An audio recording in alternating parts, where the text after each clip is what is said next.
Quiet. Everyone be quiet. All right. We'll give it just a second. Give it about 10, 15 seconds. I'll do my spiel. You do your spiel. I'll do my spiel. Y'all nervous? No. You ready? We good? Are we good? Mhm. Josh got the good camera on me. All right, we in focus. All right, guys. Thanks for tuning in to the show here at Fish North Georgia. Special Saturday night edition. This Saturday night and next Saturday, we will have a show. We won't be doing Thursday night. Again, next week we'll do another Saturday one. And then after that, we're going to go back to our regularly scheduled programming. And again, glad to see each and every one of you that have already showed up. And we look forward to hopefully having a good crowd tonight. I know it is a Saturday, and a lot of you guys have been out fishing. A lot of you are tired, and we've been here. I've been here since about 7:45 this morning. I know how it feels. I wish I was out there fishing. So I want to go ahead and tell everybody that's tuned in so far, hello. Whether you're watching on YouTube or Facebook or on the Fish North Georgia Facebook page or the group page. Yes, it is Walton Doyal. I'll tell you how that all come about here in a second. And but regardless, want to tell all you guys that are on Facebook and either in the regular page or on the group page, when you comment, Josh, if we can find that link at some point, I probably should have mentioned that beforehand. Click on this link with StreamYard. It allows us to see your name, and then we therefore can see who it is we're talking to. If not, it's going to come up as Facebook users. So I got a great panel tonight. We got a great topic we're going to talk about. But let's do the business in first, and want to tell everybody that this episode, as all our episodes are, brought to you by State Farm and the Cassidy Agency. Guys, I spent a lot of time here recently considering insurance. All right, we've talked to you about insuring your equipment, your fishing rods, stuff like that, from your home to your auto. But even now with the store, Josh and I are having to consider business insurance and liability insurance and stuff like that. So one good thing is that you can go to one place and get all your insurance needs. And we like to use our local agent, Chase Epley here. And as always, I like to look to the sign here to get the phone number so I don't forget, 678-779-7269, or you can hit him at chase@CassidySF.com. And tell him the guys at Fish North Georgia sent you, and let him talk to you about what he can do to help protect your assets. You guys spend a lot of money. I'm looking at a lot of money right here on the table right now, even though he says it's not. Some of these swim baits right here need some insurance on them.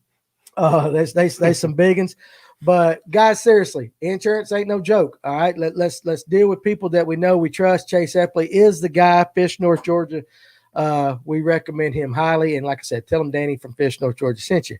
All right, so this episode's a little bit different. It's going to kind of be a free for all, but it's going to center around big bass. All right. How we catch them, what we're doing, how other people are catching them. I can't say how we catch them because I don't do a very good job of it. But you'll notice that Blake is not here tonight.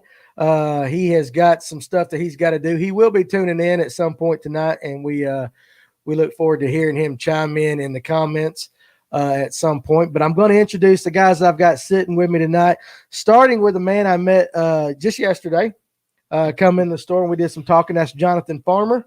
And so here he is. Look at that good-looking fella right there. Jonathan fishes some BFLs and ABA. You fish ABA, and got a couple of guys that you're sponsored by. You want to go ahead and we can get them out of the way, let you talk about them real quick? It's TRC covers, probably some of the best fishing rod covers on the market today. Dipped on both ends so they don't fray, and they also come with a styrofoam tip to protect your tip, and they float in the water. They also I put you on the spot, didn't that's I? right, you did. I put you on the spot. They back the military and the police officers. They'll have specials. Like the other day, they had a special for back the blue rod cover. Had the cool thin blue line. Yeah. Some of the ones you showed me were really good. That's right. And the other one that I'm sponsored by is Bass Reaper Bait Company. It's a local, not a local company, but a small business company. Right. And they make some really good quality soft plastics. Right. they have some really good stuff. So there you go. So now you got your first speaking thing. That's right. What, did you live through it? I lived through Was it okay? It's a little different, ain't it? Yeah, a little bit. It's a little bit different. You'll be scared of the camera. You'll be all right. You'll be all right. Did he tell you which one to look at? No, I think that one right there wasn't That big pretty one is for me, and you get that little one right there That's beside you. fine. So there you go, That's right fine. there. So, all right, and across from him is Walton Doyal, and Walton is a Blake. Welp, I'm here. I told you Blake would show up. Let me get this out of the way first for Blake. Blake, I want to show you something. Mr. and Mrs. Stephen Barday showed up today, and they brought this to see you tonight. This is truly lemonade hard seltzer, because Barday thought you needed this, since how you thought Busch Light was like the American beverage like that. So yeah, I tell you like that. Truly, this is not a plug for. I mean, I turned it the right way. This is not a plug for them, but this is a plug for you. So, Blake, we got your sissy drink here. When you decide to return, we'll even put it in a sippy cup that I give some of my, my great niece. She drinks out of. Look at. No, hey, watch your mouth there, son. Out there. Hey, Philip, how you doing, buddy? But anyway, Walton Doyal, he's a friend of Fish North Georgia. You'll see him posting from time to time on the page. I would say a kayak fisherman. Yeah. Like Kayak fisherman at heart. Yeah.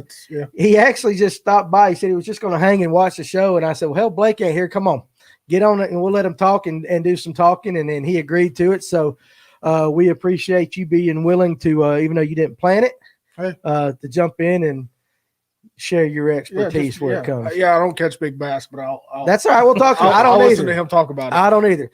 And the star, I'm gonna come after you. Look at Blake. Blake is dying because he's not here. He is upset. He is upset. He is dying. Hey Mac, how you doing, buddy? All right, and the star tonight is one Mr. Jeremiah Giles, Mr. Big Fish of Fish North Georgia Group. How you doing, man? All right, how are you? All right, I'm good, buddy. I'm good. Not as good as you with all the big fish you've been catching. Yeah. What's up, Carrie Bell?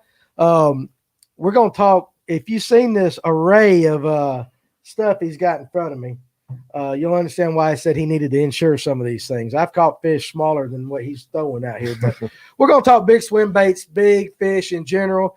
You guys feel free. Again, it's going to be kind of like a free for all. As your questions come, we're gonna let the panel talk about them and just go from there. So again, anything goes tonight, but the main topic is going to be big swim baits, big fish. Does that sound right? Just about. Okay, so let's get this started, and I'm gonna go to you, Jeremiah, to start off with. You pretty much exclusively. It's been a long day, man. I've been here a long time. Okay. Exclusively fish from the bank. Yeah, pretty much. I don't own a boat at all. You don't own a boat at all, nope. And yet you consistently catch some pretty big fish of all species. Yeah. I catch a lot of big fish of just about pretty much every species: crappies, bass, saltwater, freshwater, really anything.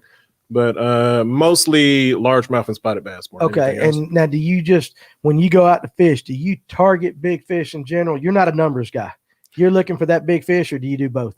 Well, to answer that question, I normally go after the really big fish at certain times of the year. Like there's certain things that that kind of tip the odds in your favor to get big fish from the bank. Right. More so than if you were on a boat. So certain things like weather and water and stuff like that, where I've figured out different types of patterns to catch fish from the bank that are bigger than, your normal 2 and 3 pounders. Absolutely. And you're also, this was back in the day, I used to be not a member, but I used to frequent the GON forums. Yeah. And so what exactly are you? I know you do something on the GON forums. You got a handle or something like that. You specialize. So what exactly, for everybody out there, do you do on the GON? Okay. So what I do is, actually it just kind of happened sort of randomly. I was putting different lesson threads on GON, just like how to catch fish doing this or that technique, like a drop shot or Carolina rig or lipless crankbait. Or I would put up something species related, like everything you need to know about, say, white bass or crappie, something like that. And one day I just logged in on there, and I guess the moderators liked what I was doing, and I went in there one day and I had fishing instructor above my name. So they labeled you. Yeah, I just rolled with it kind of. There you go. Like, okay, well, they really seem to enjoy those threads, so I just kept doing it. Got it. So do you know Jacob? Is it Jacoby Johnson? It's my brother. Oh, okay. There you go. All right, that's my bro. What's it? All right, okay. How you doing, Jacoby? Is it Jacoby? Yeah. Did I say it right? All right. There you go. So I'm glad that you joined again. Right under Jacoby is Facebook user. If you guys will go to hit the StreamYard link, it'll let us know your name. So we got our first question of the night. Not what are you selling, but down here already. So Joseph G. Man, and it was good to see you yesterday, buddy. More about the body of water or the bait for big fish? Okay, it's more about the body of water than it is the bait. You can't catch a fish that ain't there. Is what my granddaddy always told me. So Smart. you have to be there on a lake that has all the conditions and all the types of things that have to be there in place to grow a big fish in the first place. Right. You had the fisheries biologist come on here. Oh, Shan. Yeah. Yep, Shan came on here, and he was for a little while talking about the different things you have to have in place to grow a really big bass. Right. And he's not wrong. You have to have the right structure, the right water, the right forage base. There has to be a certain predator to prey ratio. It takes 100,000 pounds of phytoplankton and I think 1,000 pounds of bait fish to grow 10 pounds of trophy-sized predator fish in a lake. Okay, it so takes a lot. You've done your homework on this. Yeah, I'm pretty well. Listen, he done pulled out the math, man. It's Saturday night, and it's been a long day for the math. But all right, so that's good. So now, if you're going out right now, and we were getting you fish mostly big lakes. That's right. And I would say you're kind of a combination of everything. Yeah, I'm mostly a reservoir guy. Right, like Latham and electric stuff. only. Yeah, Hollis, Latham, Hickory Log, stuff like that. I have fished Gunnersville out of a kayak. Right. And I'm planning on doing some more bigger lakes this year. But I got basically a reservoir guy. I got a big lake guy, and you basically from fish the bank, from the bank, everything, so saltwater, whatever. All three ways to. You basically got it, and then you got me, number 4, who don't catch crap. So there we go. So we got it covered for you guys tonight. All right. So how about this? So you heard what he said. Now, how does something like that go in when you're fishing a BFL? What's up, Kevin Bolton? When you're fishing a BFL, your mindset thinking, because he's pulling out science and he's pulling out some numbers. What are you pulling out when you're finding something? When I'm looking for a pattern, I'm looking for quality and quantity. I'm looking for more fish versus one fish. I've got to come in with 5. I can't just fish for one the whole day. Okay. Now, if I've got a good bag of fish, a couple 3-pounders and stuff like that, then maybe I'll go out and fish a giant swimbait or something like that, looking for a kicker. Right. Looking for a giant fish. That way I can come in with a little bit better cushion. I got you. But other than that, I'm going out and I'm looking for 5 to put in the boat. Gotcha. And Tim White, I know there are no big fish in Rocky, buddy. Apparently there are no walleye in there either. So does Danny know it's wintertime outside? Yes, buddy, but we got heat here now, so we're good. We're good. All right, how about you? Because I like to see, because he's looking more. He's a tournament fisherman. Yeah, I'm looking for basically what they're both looking for. So you're a little bit of both. Yeah, I'm not a tournament guy. I just like to fun fish. So I'm looking for numbers. I like to go out and catch a lot of fish in a day, or I like to go out and catch big fish. So, Gotcha. Okay. So, yeah, I'm looking for kind of both. Yeah, I can, Mac. If you hook it for me, I definitely can catch it. But now you said you do both, but I mean, I think your main thing is you're looking for trophies, Jeremiah. That's what you're wanting. Not all the time. Not all the time. You post some trophies. Yeah, I got a lot of big fish. You've caught some big ones. Before I even go to the lake or wherever it is I'm fishing, I decide right off the bat. I try to figure out a species, and then I decide whether I'm going for numbers or whether I'm going for size. Okay. Because with any big specimen of any species, there's certain ways to go about it where you get a bigger one than, a smaller one. So if I'm after just numbers of average size crappie, I don't take it too seriously. I just go down there and just do whatever I'm doing. You like the crappie fish though? Yeah, I fish for everything. I love crappie. I like everything. Ain't nothing better than a fish taco made out of crappie. Right. I'll say, okay. So it's Adam Day Fit. Lots of boats on there today. Must have been a big tournament. Bunch of tournaments going off. There was a Fishers of Man tournament today. I had several buddies fishing that tournament today on there. Do you know what won it? 20 pounds. Okay, so 5 at 20. That's pretty good. The view seems a little blurry. Listen, it's Saturday. I don't know. Does it look blurry to you guys? Is it just us? Let's all adjust our hats to see. We'll all adjust. How's that? How's that? It Light our might be face It's a up little a little blurry bit. at first to me. It looks better now. Yeah, there you go. Yeah. Seen some Elkos today. There you go. Oh, yeah, the Elkos are out there. So I want to go. Let's talk about this because I want to learn how to. I fish tournaments. Yeah. Okay, but the key to winning a tournament is catching the 5 biggest fish Right. that you can. So we're going to let you dictate this a little bit, and you've got. You're definitely a big swim bait guy. Yeah.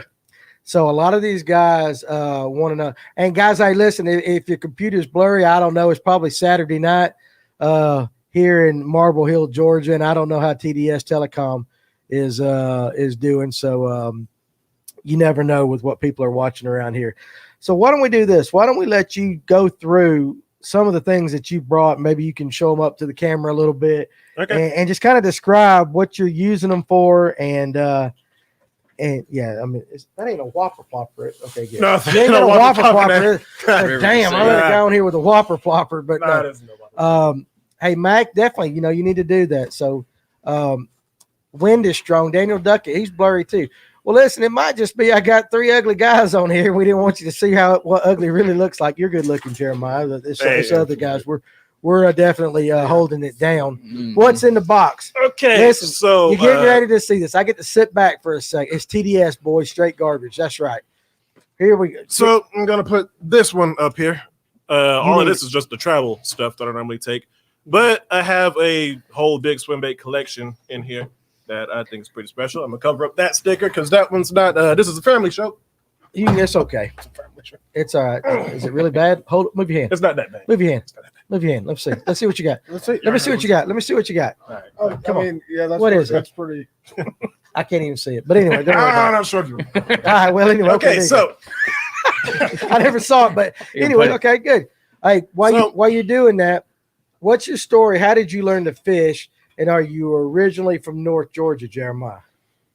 I was born at the Cab Medical Center in Decatur, and where I grew up at. I moved all over the place, just around the Atlanta area. Really, I've lived in McDonough for a while, lived in Clayton. I kind of bounced around the Atlanta area my whole life. So I've been here for a really long time, and I learned how to fish for really anything at a really young age. I can't remember my first fish. I don't remember my first fish. It was that far back. Right, me neither. Yeah, I'm pretty sure my first word was fish or something like that. But, secret baits. this is what's in here. Look at this. How much? There's a lot Okay, of stuff, before man. you even, how much money you got right here?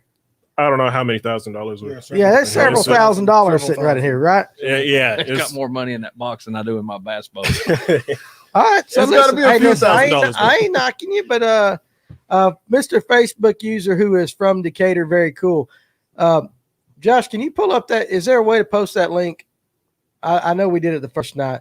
Hey, Mr. Facebook user from Decatur, we'd love for you to click on the link from StreamYard, and so we can get your name. That way we can talk to you directly. See, Josh is getting ready to put it in the comments. So if you're on Facebook, either at the regular Fish North Georgia page or the group page, if you'll click on StreamYard right there, it'll ask for your name or your screen name or whatever. Go ahead and put your name in there so we can address you by something different than Facebook user.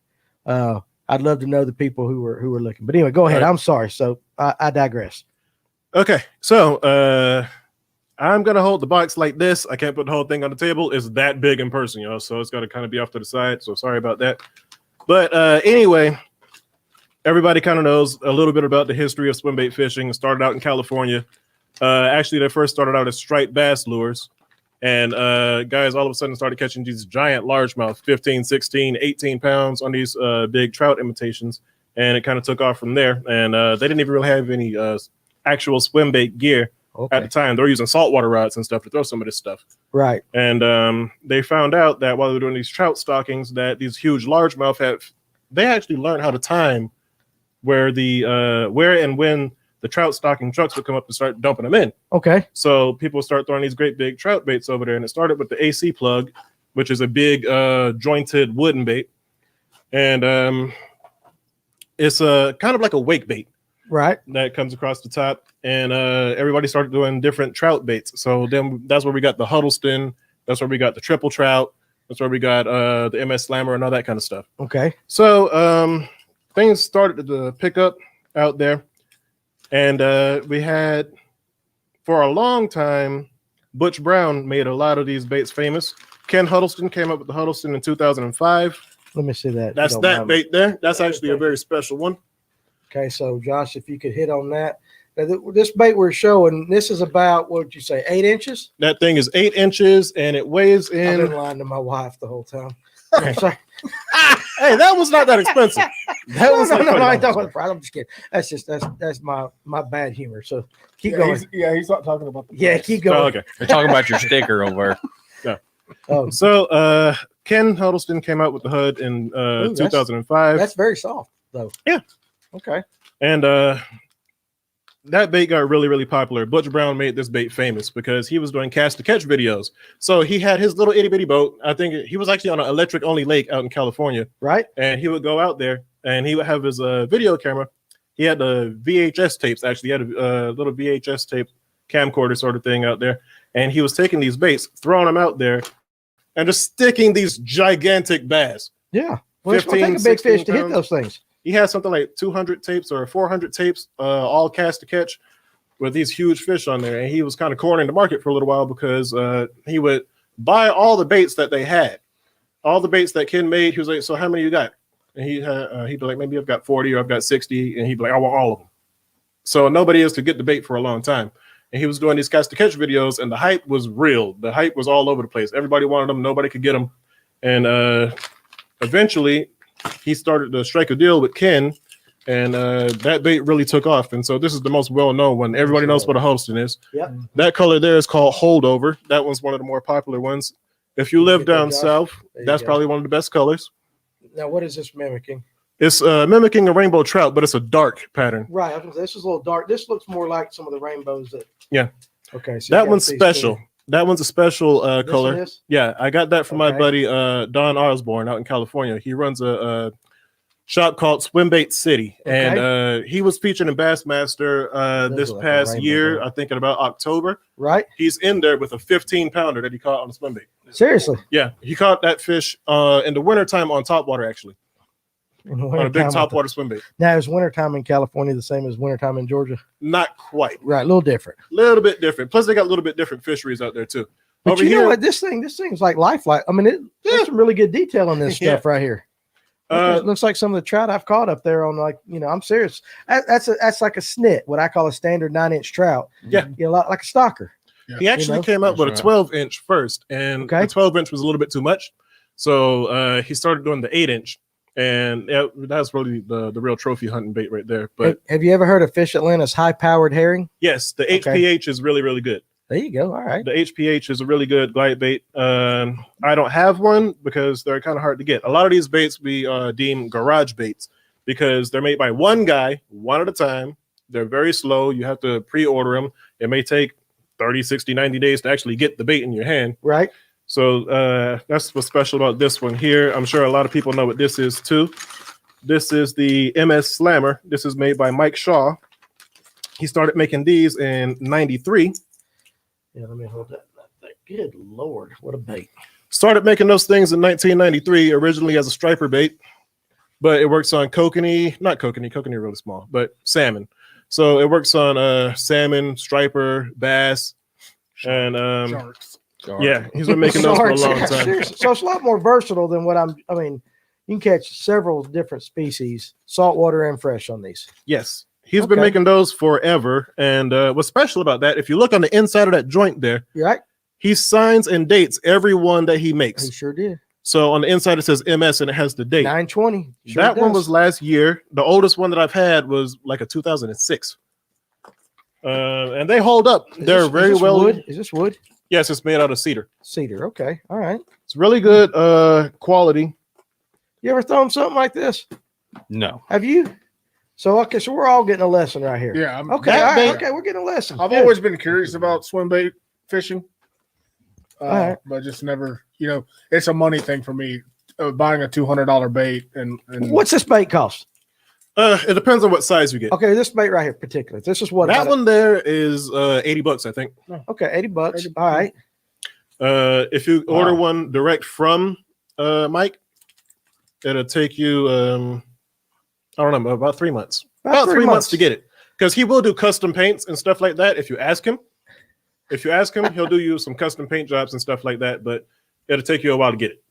First, couple of things I want to say. So, Lawrence Mayberry, salute to Jeremiah, one of the best up and coming anglers in Atlanta. That's high praise. Wow. Hey, look at that.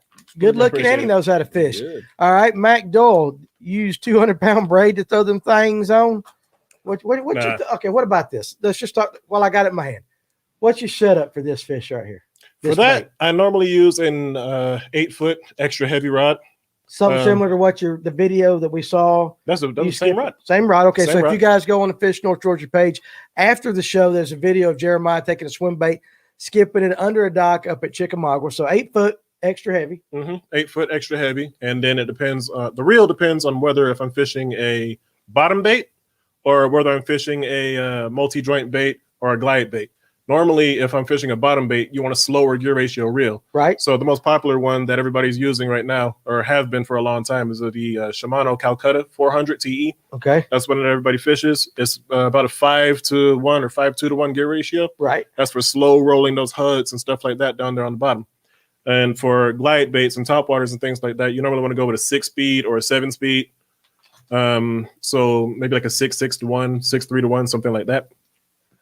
I love it when the people that come on here are smarter than I am, which happens almost every episode. But I really like to learn this stuff. So this is one of my favorite colors in the hood. Okay. That there is Hitch.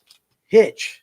Really good for if you like to fish swim baits, or if you really like spotted bass, you want to go for a trophy size spotted bass. I would go out on Lanier.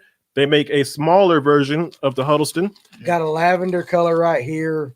Yeah. Along the lateral line, a little more, little bit of chartreuse and then the blue on the top. So I know the light's not the best, but this ain't even been opened. No, some of these are brand new. What are you doing? You just collected them or what? No, I've got a pile of those things, man. Oh, there you The go. HUD is probably the Huddleston. Actually, you can't go wrong with one of those. If you had to only pick one soft bait, you probably couldn't go wrong with a HUD. With the HUD. Because He and I were talking about Nodley yesterday. All right, so he was telling me Nodley is full of big largemouth. Yeah. Okay. So, but no trout in there. There are some trout. It's fed by 2 rivers. Okay, so a few trout. So something like this would work up there if you really took the time to you were going for a trophy. yeah, but a lot of people are afraid of throwing trout shaped baits or trout colored baits Right? down here because they're like, well, we don't have any trout. We live down south. Well, it doesn't really matter. The fish isn't looking at it like, oh, well, hey, that's not a bluegill. I'm not going to eat that. It's Right, just a yeah. fish. It looks good. I'm going to eat it. I don't like that color, man. So there you go. Trout's one of the best patterns, actually.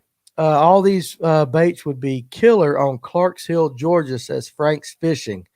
I'm learning this. I'm not going to I said Carter's. I've never thrown anything like this. What size would you get for largemouth as far as the huddle? Now, It depends on if you're a tournament fisherman or if you're a trophy fisherman. Yeah, okay. So let's talk trophy, and then I'm gonna let you be trophy. You like numbers, but let's say you're going for the trophy, you're going for the tournament. So what would you set him up with right now For a tournament, Yeah, let's say he's going on Nodley. this one. Okay, and what This is here, it? if you zoom in on that. I don't know if he can zoom or not. Okay, He'd have to maybe. get up. I'll give He you- might get him on. Get on that. We're gonna go. We're making Josh work overtime. That's what he gets for not coming in until 2:00. Okay. We're gonna make him work. That's So, a perch almost. Yeah, that's a yellow perch. That there is the Huddleston Deluxe 68 Special. Okay, so what people were doing, Ken came up with a 6-inch bait. He came up with an 8-inch bait. What people were doing, were they were cutting the tails off the 8-inch bait and putting them on the 6-inch. And Ken was like, "Well, if y'all gonna do that, I'll just make them like that." So if you look at it, it has a great big tail and a smaller body. Hey, this thing's got a hidden hook. Yeah, that was the 68 weedless. Yeah, look That's- at that. So show this one more time, Josh. Yeah. Look, you're on me. We are really making Josh work. This is great. So you're right here. So no hook. He's zooming in and watch this. Right. Boom. Right there. Little bite down, and there it is. Now there's not a lot of gap on that hook, but That's awesome. it does work. And it does come out of cover pretty well. Okay, so this is a weedless version. Yep. He makes an 8-inch weedless too, but that's Ken's baby. He won't let anybody else have it. You can't get that from anywhere else except for Ken directly from his website. Okay. You can get an 8-inch weedless, but be prepared to fight. So this is what he's going to throw for a Yeah. tournament. Yeah. He made that for the tournament guys. He made this for the tournament. They guys. wanted a Okay. smaller bait. And so he ended up making the 6-inch. They started cutting the tails off. He made 68. That's for tournament fishermen. The You ever trophy thrown fishermen get anything 8 like inch and this? 10 inch. I have thrown stuff that size. Yes. That size. So this is kind of, I mean, you get into Sabille size like That's that. right. So we get into Sabille. Sabils, the But- 5.8s, and Have the you ever thrown anything contact. like Yeah, 6 is about as big as I've got. So, but here's the thing that I'm noticing. Yeah. All right. And I'm going to sound really ignorant, and people who know me know that that's pretty well on, but the way it feels, I Yeah. can imagine when a bass latches onto this, you know, Mhm. this is not hard. Yeah, it feels This like a fish. feels lifelike. Yes. He's not So- going to let go. You should see it in the water. It is the most realistic swimming action that you'll see on pretty much any bait. You're going Because to it's not like an exaggerated tail kick. It's not big and wide and flashy and all that kind of stuff. It's very subtle, very natural. Ken actually designed it to be just like that because he's real big on that like natural look. Facebook user, is that the infamous Jonathan Farmer? It actually is. I met Mr. Farmer yesterday, and I said, you know what? I needed some guests on the show for Saturday night. I told him just, come on in here, and he's doing a fine job. I know. Are you nervous now? Are you over your I'm nervousness over my now? nervous spell. Yeah, you might as well get over it. So what did Mr. Bolton say? Got it. My friend in Jersey hooked a muskie with a Huddleston, and it destroyed it. Well, hell, I reckon a muskie would. Yeah. I it's mean, good grief. pretty soft. Yeah, I mean, there's a lot of Pretty teeth in soft. that thing. And whoever asked about Jonathan, again, Facebook user, if you scroll up, you'll see where it says there's a link that says StreamYard. If you'll click on that and put your name in there, we can address you by your name and not Facebook user. We'd like to give you your props for showing up. Mason Waters, what is up? Mac Doyle wants to know, do they make a 4-inch? No, there is no 4-inch Huddleston. 6 inches or smallest? Oh, hey, there's not a 4-inch Huddleston in the trout, but there are smaller Huddleston baits. He makes a grass minnow and he makes a shad. Okay. They don't have as big of a tail, so they're a lot more subtle, but those are better for tournament fishermen and stuff like that too. So when you That's the gizzard shad so pattern. when you let me see that thing now. That's a Rocky Yeah, Mountain bait. That's a Tim black White. shad, black back shad. Yeah, for you guys that I'm gonna fish against here soon. If you're looking for a kicker, Can I No. borrow this? sure. Can I borrow this? Man? Come on, Jeremiah, I'll make you famous. All right. So anyway, how you doing? Hey, How are you? good. How are you? Yeah. I don't owe you money or nothing, do I? All Oh right. my God, All right. who is it? Sponsor for tonight. Who? What do we have a name? Eric Payne. Eric Payne. I'll Oh, be yeah, doggone. he I saw him just in the comments. commented. Did he? commented. Did he say, guys? I want to show you something. Look at this. Mm. Look at this, Mr. Eric Payne, right there. I am a maker's mark man, and oh dear Lord, look at you, son. It's a I might party you tonight. you get a free hat. Oh my Lord, look at that, Get a He free said hand. he'd put it by Absolutely. the back door. huh? He said he was going to put it by the back door. By the back door? No, son. Listen. Can you hang around for a while? That's why I jumped up. Yeah. Sit here and listen. Okay, I thought you had to go to the bathroom, man. Well, I was just gonna go home and listen. Up to you. You can hang if you want. We got a couch there for you. Thank you. I put on the page the other day that Yeah. we accept all free. How did I announce I that? saw a picture. You saw that picture? Somebody fighting cock is what Paul Conan put on there. Yeah. And I said we accept all that stuff. Look at that. I'll be doggone. Mr. Payne, I absolutely thank you more than you know. My wife might not, but I do. And that's awesome, buddy. I listen, you done between that and this daggum Huddleston, I'm gonna steal from Jeremiah. He don't know. It's going to be good night of fishing. It's a good night already. We can shut down right now. So anyway, let's keep on. Look, Blake said I'm on the way now. And now he comes. Now he decides to come. He had to see the Swimbaits. Yeah, He couldn't miss the Swimbait show. he couldn't miss it. So there you go. Facebook user Josh Kemp is the infamous question. What is that? Does anybody know what he's talking about? I got Josh nothing. Kemp is actually, me and him are actually going to start fishing a S&K trail together. Oh, he's one of your buddies. Hey, That's Rudy. right. So what'd you say, Rudy? Where's that at? He just came by on there a second ago. You guys are talking. Yeah, I can't even keep up with you guys. I got so tickled that I got that maker's mark right there. I done lost the show. There's Eric Payne. Sega. I'm your bourbon sponsor for tonight. Man, you're so awesome. So anyway, okay, let's get back to the fishing. And so this though right here, I mentioned this because Rocky Mountain, Mr. Tim Wyatt, he mentioned it the other day. We've got a tournament here coming up in February. Yeah. Okay, so Rocky Mountain, you can put if you hit it right, you can put 30 pounds, 5 fish, all largemouth. Yes. Now, in the you're going into the transition of the spring, but you're still it could be cold as hell. Yeah. February 20th in Rome, Georgia. How would you throw this in that situation, or would you even that cold? Yeah. Is it okay? So this is it. So we're talking letting this just sink down to the bottom slower. How you working it? Well, a Huddleston you can work a couple of different ways. The thing about the Huddleston and other wedge tail baits, like this one as well. This is a Matt Lures hammertail shad. He just came out with this pretty recently. But baits like that, they're actually designed for cold weather. They're designed for the cold weather and the cold water. They don't work exceedingly well when the weather is warm. Right. They work their best. Their magic is really when it gets cold. So early in the spring, late in the fall, all throughout the winter time, they work the best during those times. And the way you fish it is you throw it out, you let it sink down to the bottom, and generally you're creeping it, barely creeping it on the bottom. But you can also fish them like a jig. They're pretty neutrally buoyant. They sit right side up in the water. So no matter how slow you're creeping that thing on the bottom, it's sitting right side up. And you can move it so slow, you're like, man, that thing's not moving down there. It is. It's sitting right side up, and it's coming through the bottom. And it's just bumping over rocks and stuff, just like you would with a jig. And that thing will get bit. It will get bit. And a lot of times it'll take a long time to get bit because, first of all, it's hard enough to catch a big fish already. Right. But then when you're trying to catch a big fish when it's cold and the weather's not right and it's like bright bluebird skies, right, that makes it tougher. But absolutely. The longer you fish it and the longer you have faith in it, it will get bit. That's absolutely awesome. So I would say that size of bait is a confidence bait. Because I have no confidence in it, you won't see it on my rod. Because you ain't never thrown one, That's right. But you've never thrown one, and you've made many a cast with one of these things. Yeah. Is this what you were skipping up at Chickamauga? The bait that I was skipping is actually my favorite soft bitey swim bait. Okay, so I'll show you this here. Watch this. I love to do this to new guests. You got the show for the next few minutes. You understand what I'm doing? Number one, I'm going to go on potty break. Number two, I'm going to shake Mr. Eric's hand back there. So before I go on the potty break. So you keep going there, Mike. Mag draft. I just let Jeremiah keep speaking. Called it. So this here is the Mega Bass 8-inch mag draft. I wish you could zoom in on this thing so you can see all the teeth marks in it, but that's a pretty sweet bait, man. They won't be able to show this. Yeah. That there is the 8-inch Mega Bass mag draft. Now, a lot of people are throwing the 6-inch, and they make a smaller 5-inch too, I think. But that one there is the 8-inch Mega Bass mag draft. It has a little bit wider tail kick, but what's nice about it is it has secondary action. So it's not just a tail paddling back and forth. You get a little bit of a head wobble too. Those fins right there on the front of it kind of give it a little bit of a shimmy, and the tail is wagging on the back too. But it's not really a bottom bait. You don't want to throw that one out and creep that one across the bottom because the belly treble is down there, and you will snag pretty bad. Whereas with the wedge tails, the hook is on the top side. You can bump it and jig it on the bottom, and you won't run into those kind of issues. So another neat thing about the mag draft is if you look at it, if you pull that, I got another one here actually.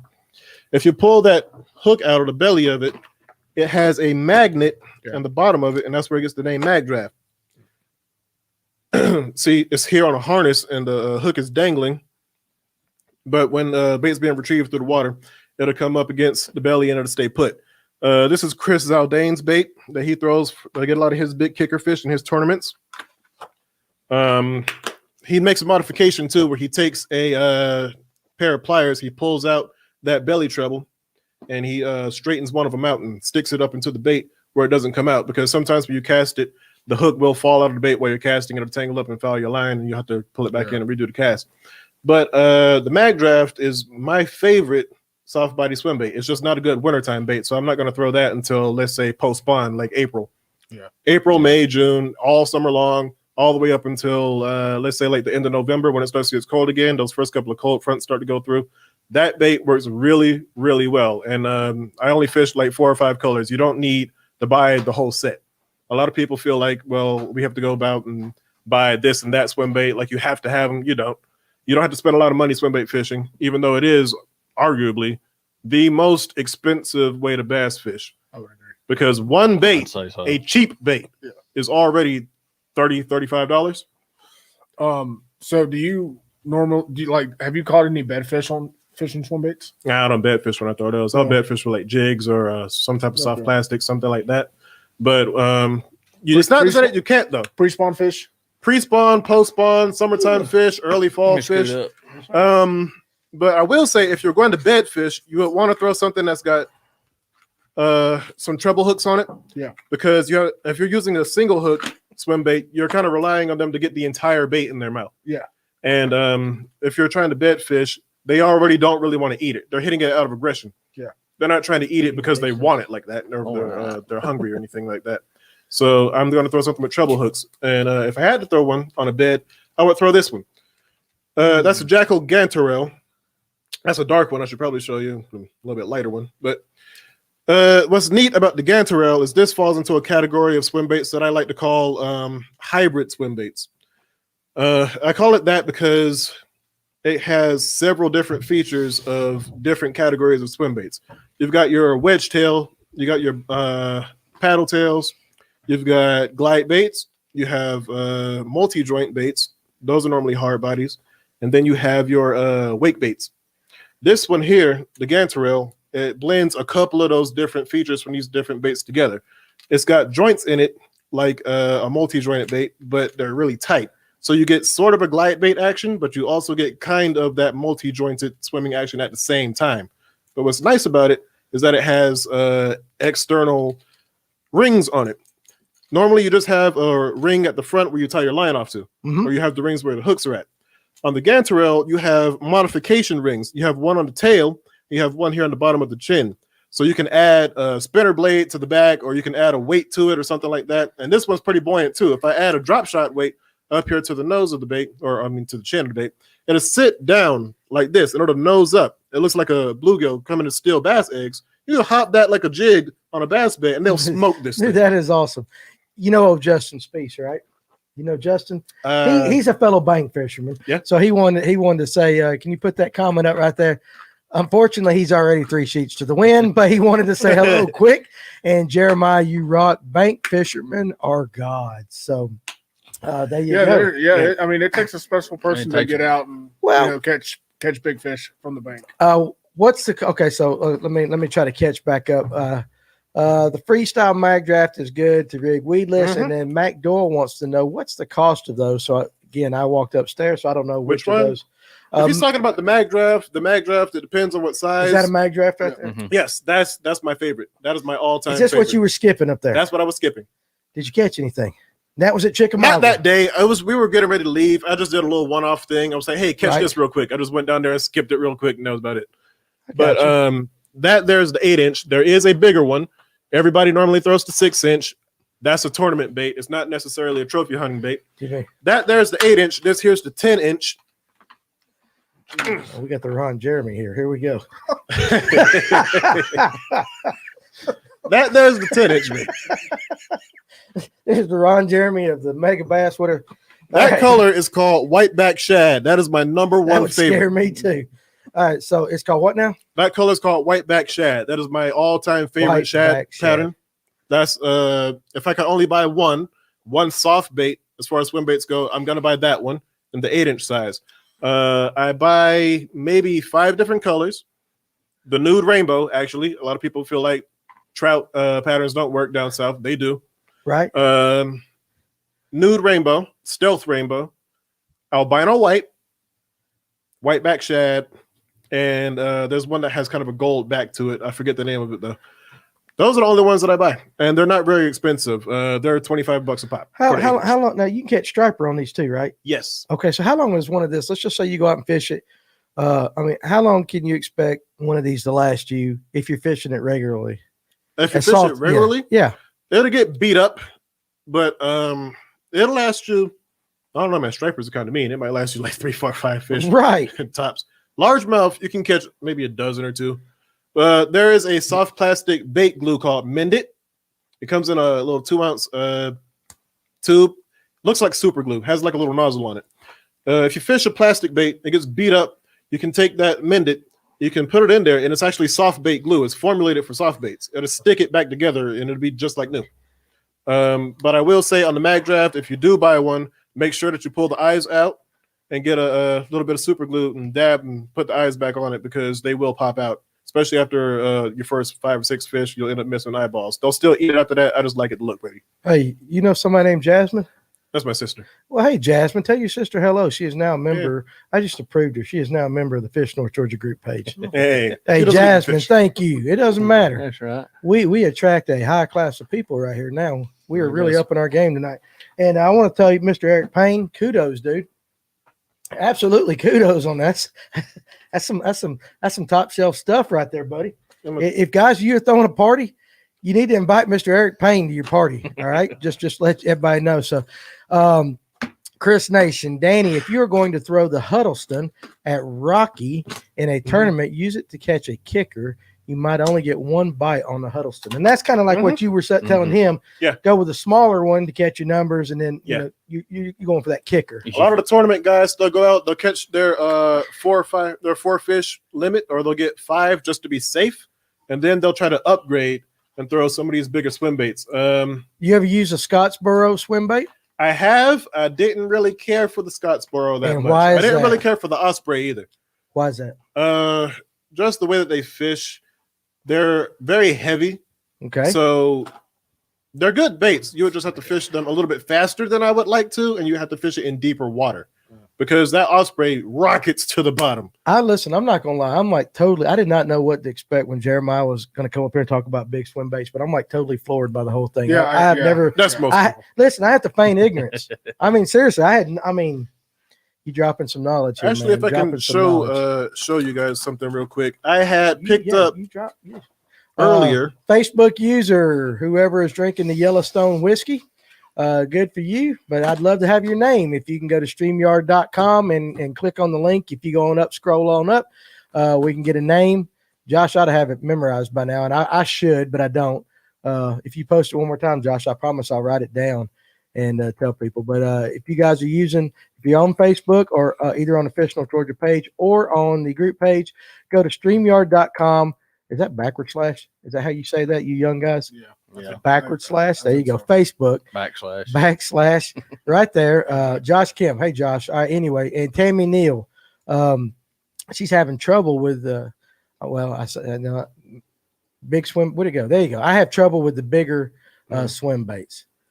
Maybe possibly not throwing it on the right equipment. I mean, that's got to make all the world. The first thing is throwing it on the right equipment. You don't have to necessarily have a dedicated swim bait rod to throw some of this stuff, only the really big stuff. You can get away with throwing your regular flipping stick or your regular frog rod with some of the smaller stuff, like say if you got an S-Waver 168, or if you got the smaller Gantarelle, or you can throw on the that Huddleston 68 special. You can throw that on a regular flipping stick or Alabama rig rod, a 710 medium heavy, 8 foot heavy, something like that. You can get away with those. Y'all laughing at Mason. Listen, I'm terrible with phone numbers. I'll remember you and your face for the rest of my life. But if you gave me your number and I wrote it down on the back of my hand, I'd forget it tomorrow. So that's why Mason, he can't even remember my number. He's been friend with me 20 years. That's because nowadays, listen, you put it in your phone as Mason. You're in my phone. You're in my phone. Listen, you'll be in my phone as Walton or Jeremiah or Jonathan. Right. Yeah, I mean, hell, I don't know who remembers numbers these days. Right. Eric Thurman, I appreciate again seeing you the other day. He caught a scroll down just a little bit. Go back. There he is, right below him. He caught a 5-pound bass today. Hey, congratulations! That's pretty awesome. Would these be good for trolling? Spot or largemouth? Yeah. Hey, Eric, was that a spot or a largemouth? And how about trolling? Deep water striper and largemouth.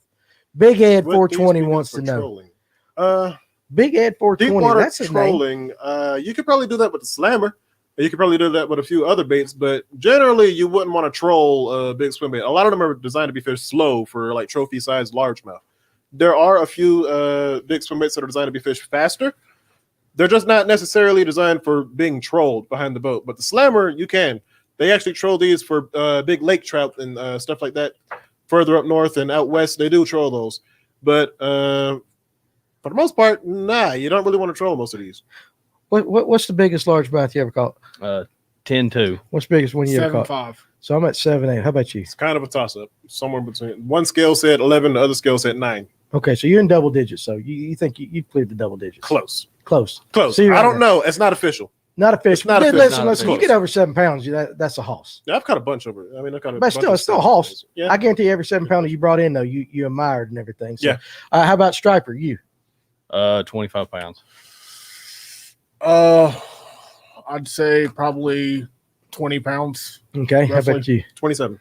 What was that one you had in the picture the other day on the group That was page? that fish. That was that fish. Yeah, we ain't gonna talk about that other fella. So anyway, if he shows up, I'll deal with him. Is there a swim bait that would be a good substitute for a fluke for springtime surface fishing? Yes. All right, and what would it be? There are a couple of subsurface swim baits that you can use that would be a good substitute for a fluke. Again, the Gantarelle is a good one. It only dives down maybe 3 feet. It doesn't get down that deep. And honestly, if you take the mag draft and you twitch it, it'll glide from side to side like a fluke. It's designed to paddle, and you can skip it, you can flip it, you can swim it, but it will, if you jerk it, it'll glide all over the place. I will also use glide baits as a good fluke alternative, especially the S-Waver 168. It's about the same size. It's only a 5.5, 6 inch bait. It doesn't weigh very much. And they glide side to side. Even if you twitch it, it'll shoot off to one side and shoot off to the other side, like how Fluke would if you were twitching it on a slack line. It does pretty much the same thing, and it works on slightly bigger fish because, I mean, a quarter pounder eat a Fluke. Oh, but it won't take a shot at a 168 S-Waver. Gotcha. Matt Birch, how you doing, buddy? Okay. Eric Thurman wants to come. He wants to adjust his previous saying. He didn't say the fish weighed 5 pounds. He said the photo weighed 5 pounds. So there you go. Tammy Neal, 18 pound for me. I'm going to assume we're talking striper. I think so. I would say that's a striper. If that's a largemouth, I hope you put that thing on the wall. Right. Well, I mean, what do you consider, and we'll start with you, Walton. What do you consider a trophy bass? I'd say anything over 10 pounds. So, and you haven't caught one over 10 yet. No. So you're still searching for your trophy. All right. How about you?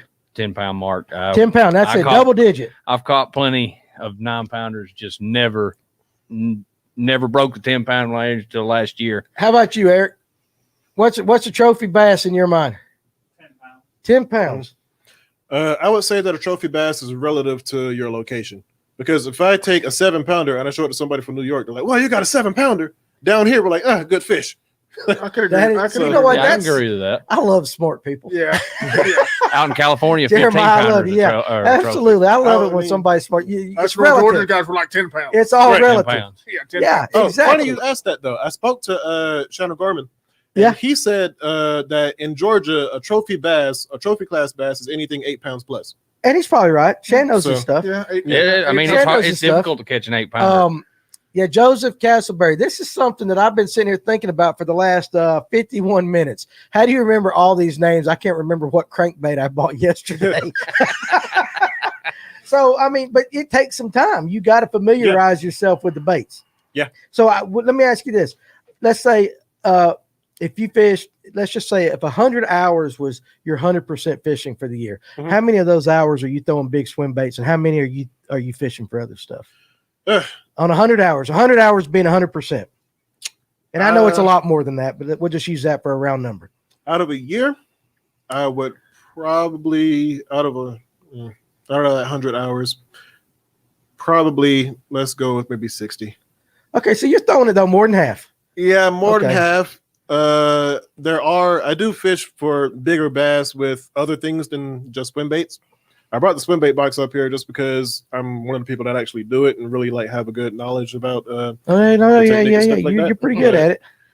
There's a lot of other things that you can do to catch bigger bass, even on conventional tackle. You don't have to go out and throw these giant baits. You don't have to have this. You can get away with throwing a big worm. You can get away with spinner baits. You can get away with chatter baits and stuff like that. You just have to know where to put it. Okay, so you had a 6 pound lip weight in today, 7 pound spot in Georgia trophy. I'm just kind of going over some of the things. Philip Hutchinson, you're absolutely right. Now I think it kind of goes to what Jeremiah is saying. It depends on the lake. You were talking earlier about the structure, the size of the lake, what kind of, you even mentioned phytoplankton, stuff like that. So you're absolutely right. Absolutely. A 9 pounder caught in Jersey. That's a pound short of the state record. Huge for a northern strain. Yep. And then Frank's talking about my largemouth was on a 65-acre pond. So, it does depend. Some of the biggest fish I've ever caught. And I grew up what I call with a trash lake. My dad had about an 1.5 acre, 2 acre pond in the backyard full of stumps. Yeah. We caught more big bass on those 2 acres. And it might have been the same bass. We just kept recycling, the same few we were recycling, but we fished a little bit different. But it kind of goes into the swim bait. Now I'm 48, so we're talking back in the day. This is the way I would bass fish. I would take a tube of crickets. I'd go down there and catch me a big ass bluegill or brim, and I would free line that joker behind a big float, and we would just get annihilated. We didn't tournament fish. It was just fun. That's what we did on the pond. And so basically what you're doing with some of these, you're just mimicking what I did with an artificial. I mean, if you think about it, as far as the pond fisherman goes, and I would say most bank guys have access to a lot of ponds, or we used to back in the day, you're mimicking the bluegill. Yep. And I know Shan talks a lot about bluegill. Yep. Even though, we get on the bigger lakes and we got the herring and Notley. You said, what is Notley? Notley, you've got bluegill, bluebacks, threadfin. So you got a variety on that. They've got a lot of baits. On the reservoirs you and I fish, we got a little bit of variety, but I would still say that brim still play a major role. I would say brim would probably be the, because I'm looking at some of the baits you got, and even this perch, you're still mimicking what I did 20 years ago or 20, 30 years ago with the cricket. You're free, and I guess that same action, what I always loved to do was I would let the free line it, and I'd let that brim come up to the top of the water. And so he's just doing this on top of the water real slow, and then he just get annihilated. Yep. Or the bass would just knock the hell out of him for the next 10 feet. They just keep hitting him. Sometimes I was a mean kid. I'd get a big one that they just couldn't eat. And I just watched the bass just beat it. Hey, listen, Forsyth County back in the day, you didn't have much to do, I mean, when I first started bass fishing back in like middle school and stuff, like when I first started like really taking fishing seriously, me and some high school buddies would go grab a bucket of minnows from a store, and we'd take them out there and just put them on a bobber and just catch really big bass. Yeah. And it was a fun thing before we started using artificial lures and worms and stuff like that. You ever use live bait? I mean, I used to use live bait as a kid. I got so good with plastic and metal, I never picked up. Well, it makes sense. Yeah, if you've got it, and if you can absolutely mimic it, mason water, slap the brim on the water to daze it, and they'll go nuts to eat it. I mean, that's what we did. Yep. Mm-hmm. There's another trick you can do too. If you cut the corner of the tail fin, it'll make them swim a little funny. I figured that out from the saltwater guys that'll go out tarpon fishing and fishing for jack crevalle and stuff like that off the beach when especially during the mullet run. Y'all know about the mullet run, right? Well, if Blake is still on here, Lord knows he talks. Yeah, he would love that. So every year I'm going on a detour talking about saltwater. No, dude, listen, we don't care. You can go wherever you want to go. Okay. I'm already. You done bypassed all I expected already. So let's just keep going. Fish is a fish, right? Well, I'd say so, but we're going. I'm gonna steal one of them. I don't know which one I'm gonna steal from him yet, but I'm actually gonna go buy one of these things. Yeah, you should and actually throw it. I've never thrown one of these in my life. I'm not gonna lie to you. I saw a it's only comment $25 earlier. for that little one. How much? $25 for a 68. That's not bad. That's not It's bad. not that bad, and it's weedless. It's weedless. If it can win Josh and I some money at some point during the year, I'll spend $25 on it. But I saw a comment earlier about Burton. Burton is known for its monsters because it has a fish hatchery, a trout hatchery right on the edge of the lake, and they just dump the trout into the lake. Yeah.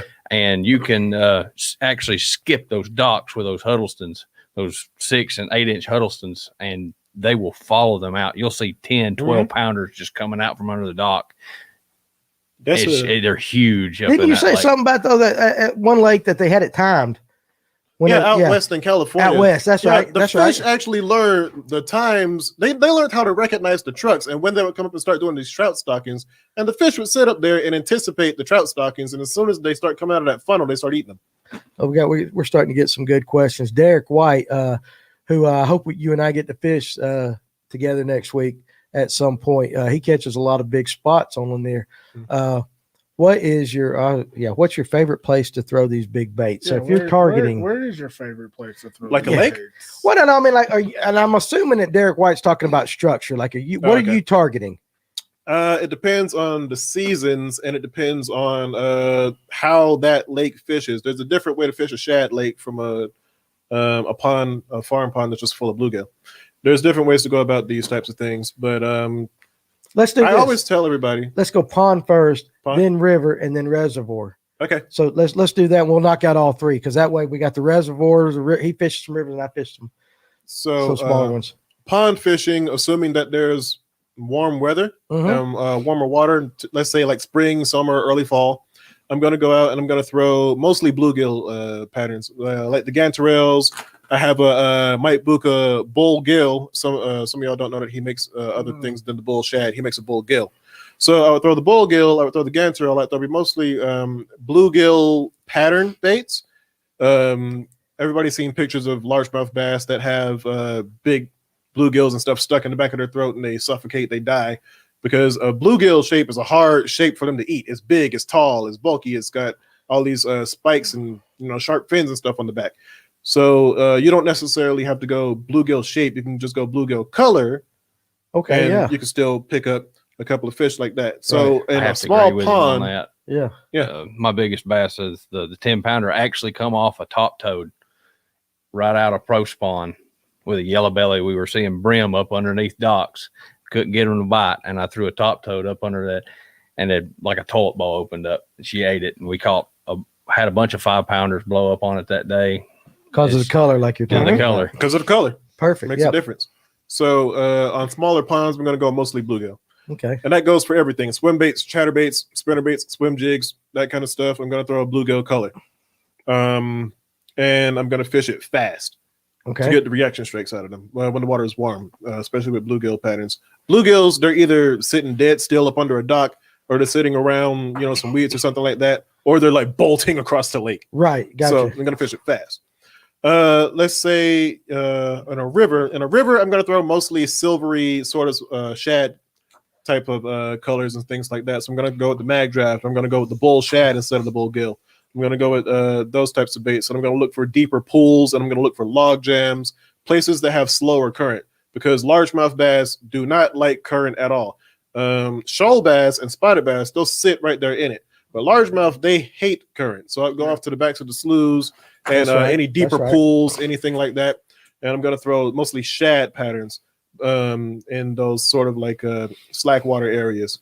And if I'm on a reservoir, it depends on what type of bait fish are in there, because a herring lake is different from a shad lake. When there's high sun and bright skies, shad have a tendency to go deeper. They'll go into, let's say, 20, 30, 40 feet of water. So you'd be better off on a shad lake fishing a little isolated rock pile off of the end of a point somewhere and just dragging a shad colored Huddleston down there, or rolling that mag draft through there or something like that. But if I'm on a herring lake, when the sun comes out and it's hot like that, herring actually move up. So I would go up shallow, especially on a place like Lanier or on Allatoona, and I'd take the Mike Buka bull herring or something like that, and I'd fish that up shallow instead of being down deep where all those big gizzard shad and stuff are. Okay. On a side note, though, I will say that the biggest tip that I tell everybody who wants to start swimbait fishing is, first of all, you have to forget everything you know about bass fishing, because it's a whole different game. The rules are completely different. It's a whole nother thing. Okay, we're gonna get, since you got rules to this, let's do this first, since we're about halfway into this 8 o'clock. Let's do the question of the night. Yep. And then after we get an answer for that, then we'll come back. We'll do that. So hey, It's my wife. Yeah, my wife's watching. well, hey Kayla, how you doing? And my So- daughter. And you do. That's awesome. So there we go. Adding some class to the episode right here. There we go. So here's the True Grit question of the night. And again, this was put out by earlier today. Stephen Bardet came by the store, and I visited with him and his wife, and we enjoyed them, as well as everybody who over the last few days have come up to the store and have talked to us. We love it when you come up here and visit us. Can't wait to get this thing open for good. But here's the question of the night. All right, you got to give me 3 parts of this. I need the year, the angler, and the weight. Okay, and if it's wrong, we're going to blame Stephen Bardet, but this is the information he gave me. Winner will get 5 True Grit jigs. If you'll message me and you got a particular color that you like, even if it's not what we carry, we'll try our best to mimic it. So do that. Throw red. Okay, throw red, especially if you're on Notley. That's what I've heard lately. So anyway, what is the lake record largemouth on Lake Allatoona? What year was it caught? And what's the name of the angler? Not spotted bass, largemouth. You guys got any guess? You got any guesses on Allatoona? Well, I was here when it was told, so Oh yeah, you can't do that. Yeah. I'm gonna. You can't do that. You got to guess. I'm just curious how close you get. I think it's probably only like 9.5 pounds. How about you? This is Lake Allatoona. I don't know, man. Allatoona is kind of complicated. It is complicated. Allatoona is complicated because Toilet bowl. Yeah, I was blown away. Really? Yes. Yeah. And more closer to 12 up that way. Well, we'll just let it go. So, Yeah, let's see. you are the most advanced bank fisherman I've ever come across. Very interesting and impressive. Hey, listen, there you go, Randall. Yeah. Seriously. Hey, okay. So 16 pounds, 1968. You're close and you're close. But I need the exact weight. 16 pounds is close. 16.9, Greg Reimer, 1832. Well, You was close. 1982. So, hey, Philip Hutchinson got it. Well, wait a sec. Nope. Did Traden beat him in there? Yeah. Largemouth bass, 16.9. Greg Reimer, 8. Oh, he had the exact day. Not even the year, the day. Hey, Philip, I love you, but I think you got beat as far as the comment section by Traden 100 right there. So, the record largemouth bass on Lake Altoona is 16.9 pounds. I knew it was either 16 or 17 because the one on the near is 17. They're close. I didn't know what it was. What though. the I thought heck it was happened to 17. that lake? I don't know, but Greg Reimer caught it, and 1982. So, Philip, love you, but we're going to give the prize to Traden. And Traden, if you will go to Fish North Georgia group or the page, you can message Josh or I, either Josh or I, and tell us kind of what you want. We'll kind of get it up there for you and get those out to you. We need your address and again, whether you want quarter, 3/8. Fat fingers, yeah. I have that. Eric Thurman, yeah, listen, buddy, I know that. Listen, look at him. I got him. But we need your address and all that, as well as if you want quarter, 3/8, or halves.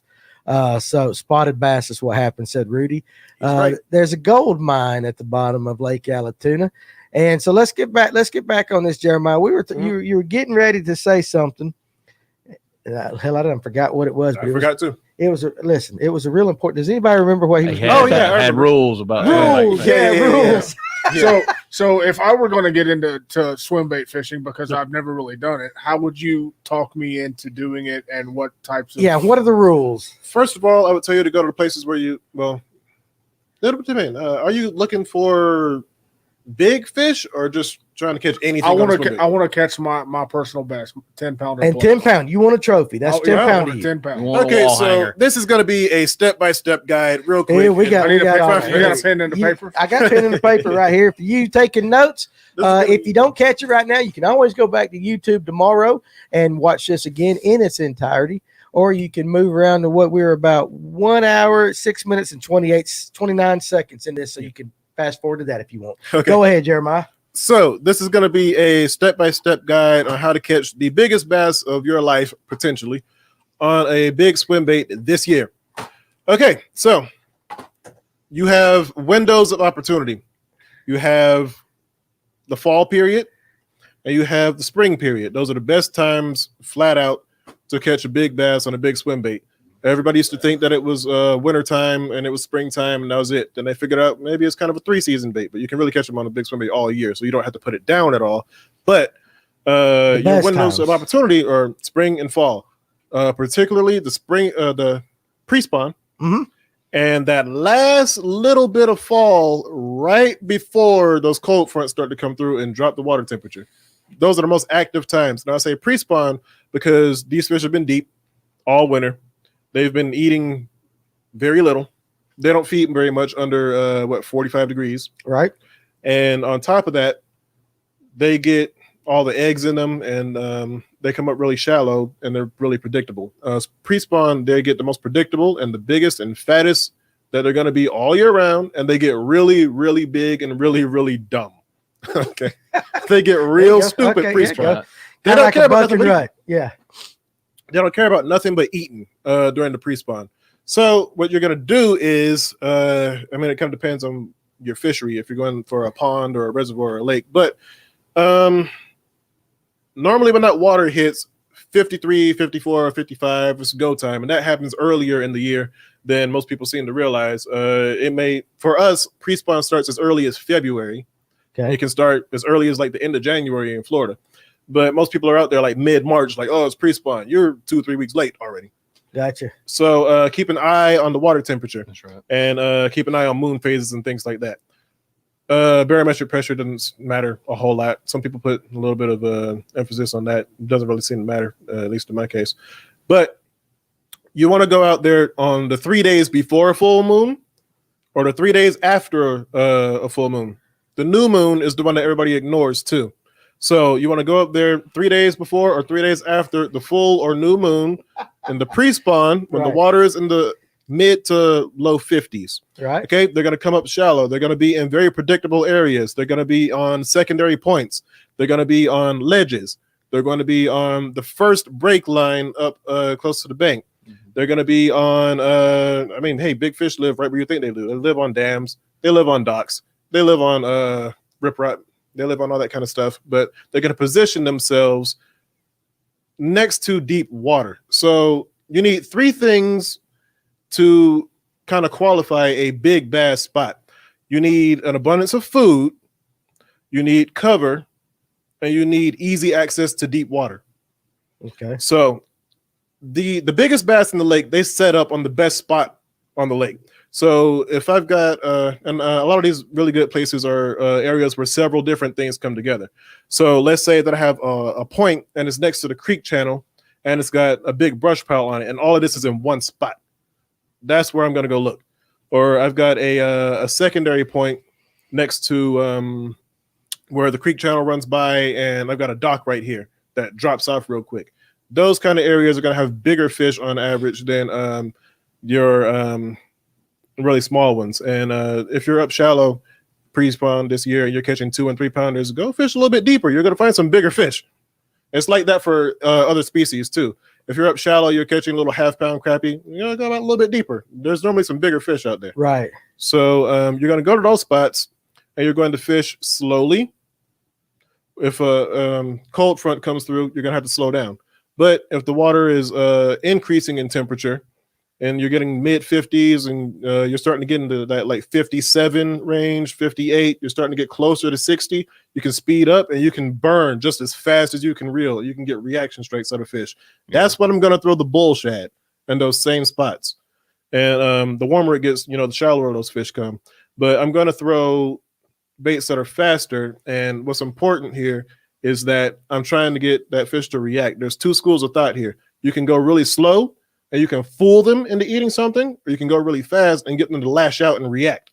Mm-hmm. So I'm going to go up shallow and when the water is warm, and I'm going to fish really fast. I'm going to throw a bull shad. I'm going to throw this bait here. Yeah, Buka likes to burn his, don't he? Yeah, Mike Buka, he's a burner. Loves to burn. He's a burner. Yeah. Okay. This is Matt Lure's hardgill. Take a look at that. That's the most realistic bluegill hardbait you're probably ever going to see. It's pretty good right there. Yeah, Derek, you're absolutely right. You got Derek's a really he's a really well-known fisherman on Lanier. Yeah. All right, so he's one of a good reputation. You don't fish out of a boat, you got lots of knowledge, more than most people. With a boat, you would be dangerous with a boat. Everybody tells me that. I think you're dangerous though on the bank. Everybody tells me that. And listen, I know we were going to talk hotly and all that, but if you don't mind, I ain't worried about it. We're going to keep on this right there and you can come back. That's fine. Okay, so I know. I just you do as you do. He's sitting there talking. Yeah, man's dropping knowledge. Yeah, he's dropping knowledge tonight. Flats and everything like that. Exactly. There in his pre-spawn, I'm sitting there going, "Yep, that's where the big." Well, you know what would be good, and do you know Philip Hutchinson? No. Did you watch the episode with the trout where Philip was on there? I did. Okay, you and Philip. I need to get you and Philip on at the same time because that way I wouldn't have to say but 3 words all night. And you two can talk all Welcome night. to the show. Here it would be like really smart. So, but anyway, listen. I really honestly didn't know how this was going to turn into. But I'm enjoying every bit of this. So we're just going to stick with this right there because I don't know how that'll help you in your tournament fishing, but I know me and Doyal over there, we can figure out how to use some of this. Yeah, I've always been curious about swim baits. I watch a lot of YouTube videos and stuff about swim baits, just curiosity, and I've always been curious about it. So it's really cool. You know what I noticed though about the guys doing swim bait videos? There's either like the super hardcore dudes that all live in California, or there's the dudes that don't know what they're really doing or talking about. And they're like, "Well, we're gonna try it anyway, guys." Well, I agree. Yeah, I agree with that. So, and the information that you get, it's like anything on YouTube. It's either really good or it's really like. Yeah, it looks like if I went out tomorrow and made a swim bait video. All right, listen. I can take what I learned tonight and I can talk it like I know it. But let's be honest. That could be one of the things that y'all have to do, like on that bucket list, catch a big bass on a swim bait. I'm gonna throw one in. We can arrange that. Can you? Yeah, I can arrange that. Well, listen, you see the cameras I got. We can go get them somewhere and we can throw these things. So we're definitely going to do that. And so I just want to keep running with the swim bait. That I didn't know that this was going to turn into a swim bait episode. But check that thing Jeepers Crow, man. That there is the Jackal Gigantorel. I showed you guys earlier the Jackal Gantorel. That bait comes in 3 sizes. This here is the Gantorel Junior or the Chibi Torel. Chibi means small or baby in Japanese. So this is the Is little this a version. Japanese bait, right? here? Yes. Mhm. Jackal is a Japanese JDM Oh, them company. Japs are good at making stuff. Though. They can The really Japanese good make the looking best stuff. everything. Huh? They the- do. they make Listen, the it's best. okay. They I'm make not some saying good they're baits. derogatory. I said They the make Japs- some good listen, baits. they're good, dude. I mean, yeah. I mean, So- yeah. I scare the daylights out of people. For They make beautiful baits. Now, yeah. some of that stuff though you see on Amazon's a little gimmicky, So, but yeah. but the good stuff. So how much is that bait right there? And look, That bait there used to be like $60, but they're on sale right now. A lot of the big tackle companies and stuff, or the big dealerships, they stopped carrying them because nobody was buying them. They're like, oh, look at that, that's too big. So they're on sale right now for pretty cheap. Actually, you can get that thing for $30. really? Yeah. I would. I'm not gonna lie. I would have guessed that would have been about $100. Yeah. Listen to what we're 100 talking. 100 plus. Couple of things now. Let's see. So let's scroll up a little bit, Josh, if you don't mind, because we had a bunch of questions come in. If you can, let's see. I got to go back. First of all, I've just seen several people. Now you've gone far enough. I've seen several people say that you're welcome, like that Chad, or you're welcome on his boat anytime. That's very good. And like again, if Derek has said that you know what you're talking about, that's a good one. But Mason, now you've been noodling. Nope, I'm not doing it. Come on, dude. I'm go not noodle doing with it, man. Why? I'm not Why? doing it. I ain't I'm not sticking putting my hand up. whole arm in a hole and getting bit by a 60-pound catfish. Why not? I'm good, man. You're a big bait guy. I mean, come on, that's nothing better My than your arm's arm right not there. bait. I like having fingers. I ain't good. sticking my hand up no hole for no snapping sissies. turtle. I'm not doing it. Sissies, I done lost some respect for you guys. Come on, we Yeah, can do. yeah. Let's do it. Listen, I tell you what. Listen, come with us. Come I'll on. go with you. I'm not getting in the water. You'll have I'll your big throw my swim swim baits baits. on. You gonna throw your swim I'll baits throw my around swim me? baits for Well, bass, and well- y'all reach your arm in that catfish hole. I'm good. But listen, would you come help me get it out though? If I got one, would you come in the I'll water? wait for your head to come up out the water, and then I'll help you. That's perfect. So there was Sissy. Listen, smart. One called you a sissy, and one called you a smart man. Again, it's all about perspective. Yeah. Go up just a little bit. Somebody, there was a question, I think, going up a little bit more right there. So Randall Perry said, I'm confused. So how does Jeremiah know so much about temps, depths, contour as a bank fisherman with no electronics? Because question. this is all I've done my entire life. I Okay. have done nothing but study fish and fishing and rigging and all that kind of stuff. I mean, basically since I was born. The video games I played were fishing games. The toys I had were toy fish. This is all I've done. Right. The books I check out at the library, they're all fish. So you don't need a hummingbird to tell you what's going on, right? I can tell you from the bank where the fish are going to be. I can tell you what dock they're going to be on by looking at them. And it's the Gotcha. old, by the way, it's the old rickety wooden dock with the wooden post. That's where Yeah. you're going to find the fish at, not That's the brand new one Yeah. with the metal post that's in the shallow water. You want the one that's in deep water, that's old and rickety and made out of wood. I like a man that's That one's got confident fish on it. right there. That's right. Well, I mean, nowadays you don't even need your electronics to be a good bank fisherman. You can go on a computer and type in Navionics, and you have the whole Navionics chip. If you do your There. homework, if You do your homework, you can be a bank guy, a kayak guy. Doesn't matter if you know where you're going. You're gonna catch fish. Okay. Also, I taught myself how to read a lake map. So I will buy a map of Lanier or of Allatoona or of any of my other big reservoirs and stuff that I fish. I'll buy a lake map and I'll lay it out, and I'll take a permanent pen, and I will mark all the spots all over the whole map that are good for fish, and then I'll highlight them by season. Like, hey, there's probably going to be fish here in the springtime, or there's going to be fish there in the summertime. And then I'll go out there and test it, and I'm normally right.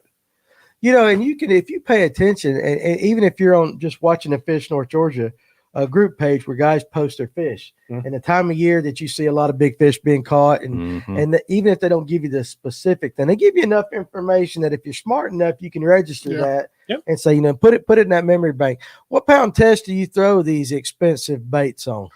I throw 25-pound copoly. I asked. Oh, copoly. Okay. Yeah, I asked Mike Buka what his favorite line was for throwing big swim baits. He actually recommends a line called Trick Fish Camo copolymer and a 25-pound test. Now, people assume that you need like super heavy line and super heavy rods and stuff to throw swim baits. You do need bigger rods to throw some of these bigger baits, but you don't need as heavy a line as you think. Most guys are throwing swim baits on 20 and 25-pound test line. And these smaller ones, you can get away with 17, 15. You don't necessarily have to have like really, really heavy duty stuff to throw some of these smaller things. Like you can see that in the camera. This little Gantarelle here. I love how you know all the names of them things. Good grief, I can't even remember the names of the stuff I'm selling. You got them all in there. So, for size reference, by the way, this is the chibi Terrell or the baby Gantarelle. This is the Gantarelle Junior. That's something I would throw. This that is the right one there, you can that get away size with. right there. Yeah, That looks like a pinfish. Almost does look like a pinfish. You know what I'm saying? Like a Yeah. pinfish down there that you saltwater. That's Now, that the over there little one. looks like more like the bluegill, but I guess it doesn't matter. That's still that shape. I mean, could he As long throw as you that? got the shape and the shape kinda- and stuff? Yeah. I could throw that on a medium heavy. Yeah, you can throw it on a medium heavy. It actually says how much it weighs on the box there. It's probably like 2 ounces, less than 2 ounces. And guys, if you want to know, I got an FX rod to say that'll throw any of these. So you just let me know what Yeah. your needs are. I got about 50 of them sitting upstairs. So, So, there you Yeah, go. 1.5 ounces. Yeah, 1.5 Got ounces. You can those throw that on a rods. flipping stick, man. You Yeah. can get over that. Mm, So we got you've got the chibi Terrell, the regular Gantarelle, and then the Oh. Gigantarelle. Hey, what's your mom's name? That one. Is that your mom right there? His, Mrs. Now? All true. Mom knows? No. Huh? I wonder who that is. I don't know. So I'd like to find out who his Mrs. Now right there is. All true. It Mom might knows. be my mom. I don't know. Well, if you are, again, we are really attracting a better class of people here than normal on Yeah, this show. true. We're You haven't got doing that really one, good tonight, so we appreciate whoever you are joining us. This is awesome. But I talk about that contour line mapping and everything like that. You can research. I'll tell one of my little secrets here. I don't tell a lot, but you can actually download Google Pro. It's free. Mhm. And everything like that. And you can scroll back in time Yep. to when the lake's lower, and you can scroll in on points and all that. Yeah, you absolutely. can find the structure that you can't find if you don't get to just idle the bank all the time. So Okay, so I actually before I go to a tournament, I spend hours on my computer looking at Google Maps and comparing it to the Navionics chips right. or the Navionics map, so I can see where my channel swings are at. I can see that long hump that comes way out in the water, Right. and I can find those pre-spawn fish before I'm even on the lake. Yeah. Yeah, my buddy Logan Smith turned me on to that.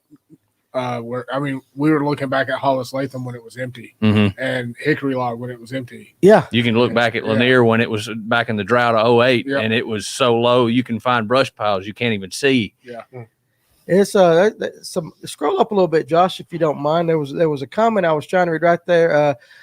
Frank's fishing. I bank fish 90% of the time. You learn by reading maps and talking to the locals, and by learning what you feel that your baits do, like hitting ledges, cover, etc.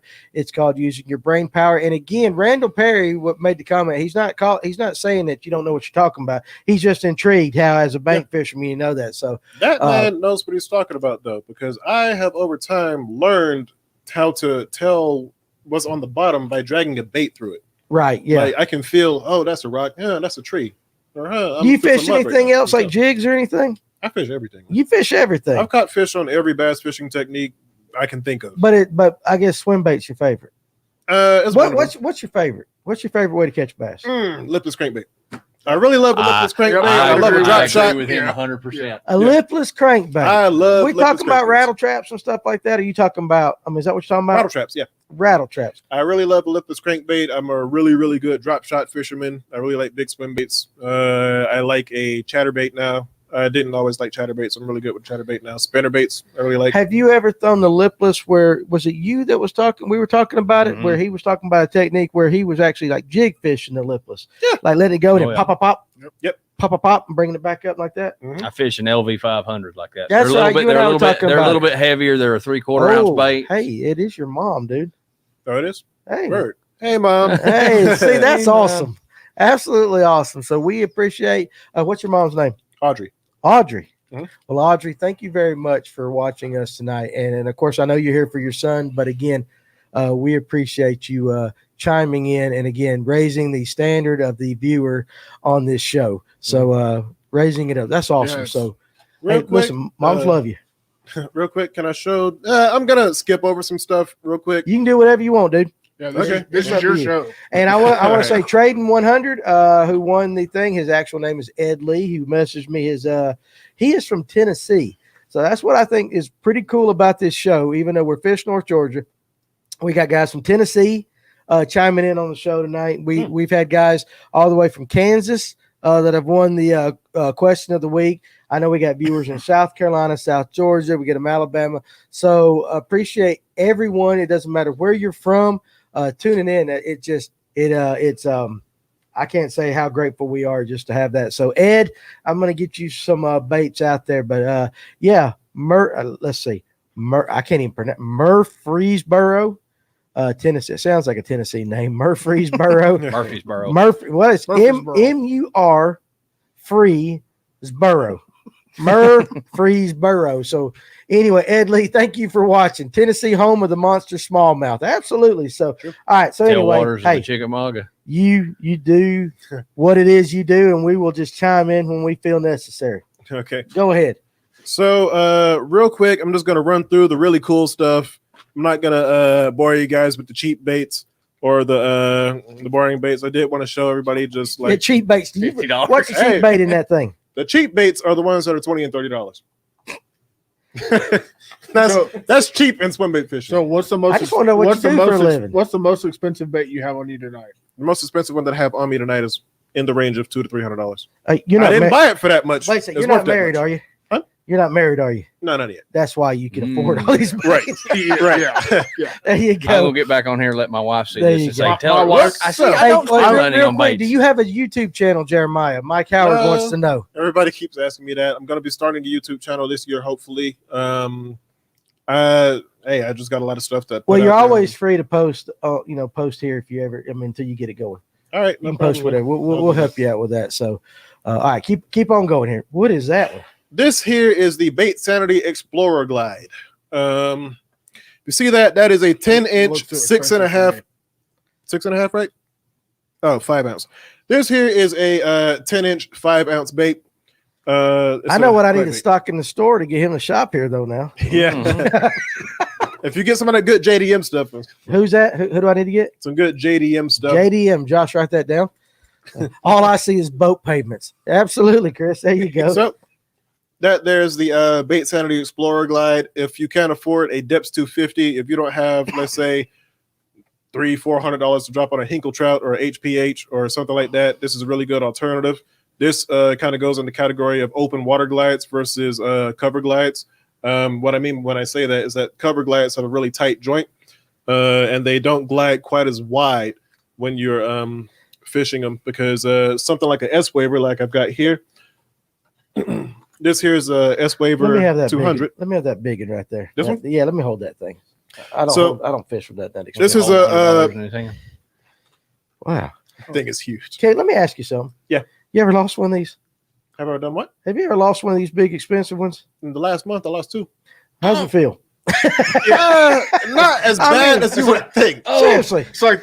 It's like flushing away a truck payment. It Yeah. doesn't feel as bad as you would think. It was still $70. My God, you could beat somebody with this thing. It's heavy. Yeah. Good Lord. That's why you need a dedicated swim bait setup to throw that kind of stuff. What size treble hook is that? I think I swapped out to owners. Okay, so you So swapped only that trebles. out. So that's Yeah. not yours. I do not fish the standard treble hooks that come What's on up, Pork the Taco? Bait Sanity baits. They don't come with the best treble hooks. You want to swap those out. I normally Okay. swap those out for owner Give me on that, Josh. ST36. Oh, give my camera there, Josh. Look at the size of that thing. I mean, good Lord. What is that, 10 inch? 10 inches.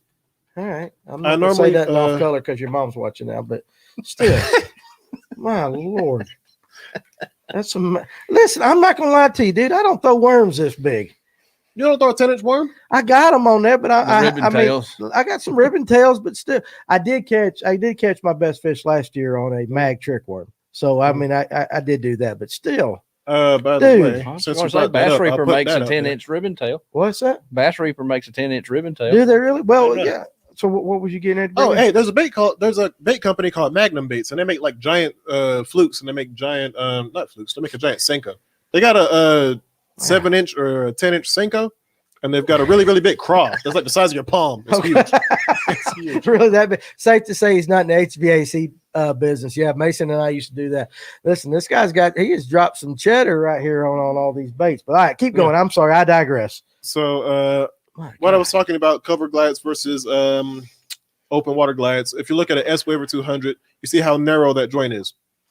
Okay, so it doesn't glide super wide. This is probably one of the more reactive and jerky type of glide baits. And since it doesn't go as wide, you can throw it up against docks. You can throw it up against trees. You can throw it up against brush piles, and it won't swing too wide and get hung up in there. So I'll pitch it up against something, and I'll work it. What's the radius of the swing on this? That one will get some. That one's got some range. If you're really good, you can get that thing to shoot 4 feet out to the side. 4 feet this way and a jerk 4 feet back. That is this soft rubber right here replaceable? Yes, actually. Let me show you. I just noticed that because I was looking at that just to see. Sorry about that. I don't want to. So if you look at the bait sanity, these baits they come in a Gen 1 and a Gen 2. By the way, if you're going to buy a big swim bait, be prepared to pay extra money for an OG version. OG is normally in reference to a lot of these big bait manufacturers coming out with an original bait that everybody swears is better than the later version. Right. So these came in as Gen 1 and a Gen 2. What is that? What is that right there? This here's the Gen 2. Gen 2, okay. And it has the hatch match tail system. I got a Gen 1 right here to show you the difference. Okay. You want me to hold one or you got it? I just need to show you the tails real quick. What happened was when they came up with the Gen 1, people were breaking tails off or they were losing them when they were casting them or stuff like that. And Bait Sanity is one of those good companies that actually heard, and they were looking at some of the feedback that they were getting from some of the customers that were buying these things. They were like, okay, well, hey, we can fix that. So they ended up switching out the tail system completely. And they have the hatch match tail system, what they call it. So you can actually take this tail, pop it out. Look at there. And you can put a whole nother one in there. So if I wanted to, no, I can't do it. Listen, if I'd have done that, I'd have felt like I broke the thing. Oh, oops. So my bad. You can buy aftermarket tails from the company to swap them out. But on the Gen 2 version, it's a little harder to pop it out, but it still comes out. But if you look at it, I'm not sure if you can. I can see it's just a little bit in the plastic's a little different how they hook into it. It's different. Yeah, it's a completely different system. So I've got a extra tail here. This is one of the aftermarket tails. This is the paddle tail that it just came out with. So what you do is you can pop out that old tail. You can take one of the replacements, take that new one, and you can pop it in. And now I've got a glide bait with the paddle tail. I'll be doggone. And if I want to take it out, I just pop it out. I can take my flat tail, pop that in, and I'm ready to go. Ain't you glad you stayed? Yeah, kind of. Yeah. I mean, seriously, because I did not even know we were going to get into this. Yeah, I didn't. That's a whole lot. You're gonna. I guarantee you. Listen, and I'm gonna tell everybody a secret. This don't sound good, but I normally don't go back and watch our videos. I mean, I was there. I lived it. I see it. I work on it. I will probably actually go back and watch I'll watch this one again. Hey, let's Jeremiah, you've done well, son. If you get me to go back and watch one of my own videos, so you're doing good, buddy. Keep going. I love it. I love it. I'm going to show you guys some of the other cool ones. Open that white box right here. The white box. And I'm going to open that's hidden. That's special. Yeah, you open that white box, and I'm going to open this other one that says "dangerous when wet" on it. The Fish Hawk. What size rod? Size reel? Speed and line? We covered that a little bit earlier in the show. It all depends on whether he's burning it or slow rolling it. You talked about on some of them you used what was it? It wasn't a cow. Was it the Calcutta you were talking about? A 400 Calcutta TE for bottom baits. For bottom baits. For slow. Right. And 8-foot rod. Yep, 8-foot rod, extra heavy. Extra heavy. All right. So if we you're mentioned going to that. fish glide baits or really fast baits, upgrade to a Shimano Tranx or a Doyal Alexa, something like that. I don't need to touch that because if I break it, I got to buy it. Man, what is that? What is that right there? That looks like that's a very special lure. Okay, well, they're all special to me. Is this a top water bait, like a walking bait? Yes, it's a giant spook. So these two are now you can tell this made kid by a ain't married. company called Black Dog Baits by Jeremy out in California. That's a lot of these baits made in California. Some of them are made in California. Some of them are made from other places. And Japan, and a California. lot of Japan in there. Okay. All so right. that there is the Black Dog Baits Lunker Punker G2. This is the not G2. Dang. This is the original OG 8-inch wooden Lunker Punker. Okay. The G2 is the one that's made with plastic. These are made out of wood. Everybody swears up and down. So the OG Lunker Punker is wood. Yep, made out of wood. And Gen 2 Lunker Punker is made out of plastic. There you go. So there you go. These have a wider glide, a wider, smoother glide, and they just have a whole lot better action. They hold up a little bit better. The wood does. Yeah, you like the wood over the plastic. Yeah. Problem is you can't get them. Did you change out these hooks? again? I did. Okay, so again, you changed out the hooks. There is a company, a buddy of mine who runs a company called Straight Braid Customs, and I buy custom swim bait hooks from him. He will make you a special order. You just tell him whatever hooks you want. You tell him the model you want, what colors you want, whatever. He'll put it all together for you. Did it come with the tail feathers? Yes, it does. So Come with tail it does feathers. because you didn't change out this hook. No, that was a stock. I That was just a got stock. that bait This is a yesterday, so it's stock. Oh, you just got it yesterday. That one's stock. This one is You might wanna hold aftermarket. that. I got Straight Braid custom hooks on Yeah. there. If you look at that, I've got assist cords on here. The reason why I've got assist cords is that on a lot of these big swim baits, they have a swiveling hook hanger. So let's say you hook a big fish on a big swim bait. This thing is like 10 inches long. It weighs 8 ounces. That fish comes up and rolls on the top or comes up in head shake. This bait's going one way. The fish is going the other way. Josh, don't that So- sound like Nathan Ragsdale? No, seriously, no. I'm not. Nathan Ragsdale, he fished at the University of Georgia. Talked about taking braid, and taking the hook off the swivel, putting a little bit of braided line to that because that way it gave the fish couldn't throw it as easy. Yep. And I've told a lot of people that and they thought, well, I ain't never heard of that. And now you come here on with it that, is. and so there it is. There's the Something proof. very similar right there. So I actually talked to Nathan today on the phone. I need to call him and tell him that his It stuff works. was verified. So there you go. That's awesome. They can spin that around as much as they want, and they don't pop off. Walton Doyal will catch them. Look at that. That's my buddy Scott Butcher. There you go. So They're down. They're down at the Invitational at KBF thing in Kissimmee, Florida. Oh, is he down there with Dye? No, he's down there with Chad Hoover and Is Craig KBF. Dye fishing that? Yeah, now? Craig Dye's down there. fishing that. Okay, Craig yes, Dye, that's all. yeah, Craig Now, Dye. so here's the question, and we have every dad blasted episode. How big of a whopper plopper do you throw? I will throw all of them. My favorite size is actually the 90, the little one. But I have a 190 and I have a 130, and yes, they do work. I've caught big fish on them. I've caught a 6 pound on the 130. So I see a video with it on there. I ain't believing you, man. I don't care how much information you're dropping tonight. The problem with using the braid is how sensitive the weight how sensitive to weight some of these glides are, though. So I guess you've got to know your bait and what you're dealing with there before you do that. So you can't just do that on anything. You can't just take whatever line and tie it to whatever bait and expect it to work out just perfect. Same on the hooks too. I don't know if Philip's talking about the hooks too. So when you do that little, what was it? What did you call that little system? That was a assist cord. Assist cord. You have to have a certain size of cord and certain things that you got to put on it depending on the bait. I'm going to ask you a It's real question, particular. and I'm not trying to insult your intelligence because you are far smarter at this than I am. Them Berkeley things, those swim baits like that, do they work? The cheap ones. You ever caught anything on You that? mean the little Berkeley paddle tails you can get at Walmart? Yeah. Yeah, they work. They work. They work. You caught fish on them. Yeah. Okay. So you have fished from the cheap all the way to the expensive. Man, look, my favorite cheap bait is. What's like your favorite 9 cheap bait? My favorite cheap bait. Swim bait. Swim bait. Yeah, favorite cheap swim bait. We're talking under $15.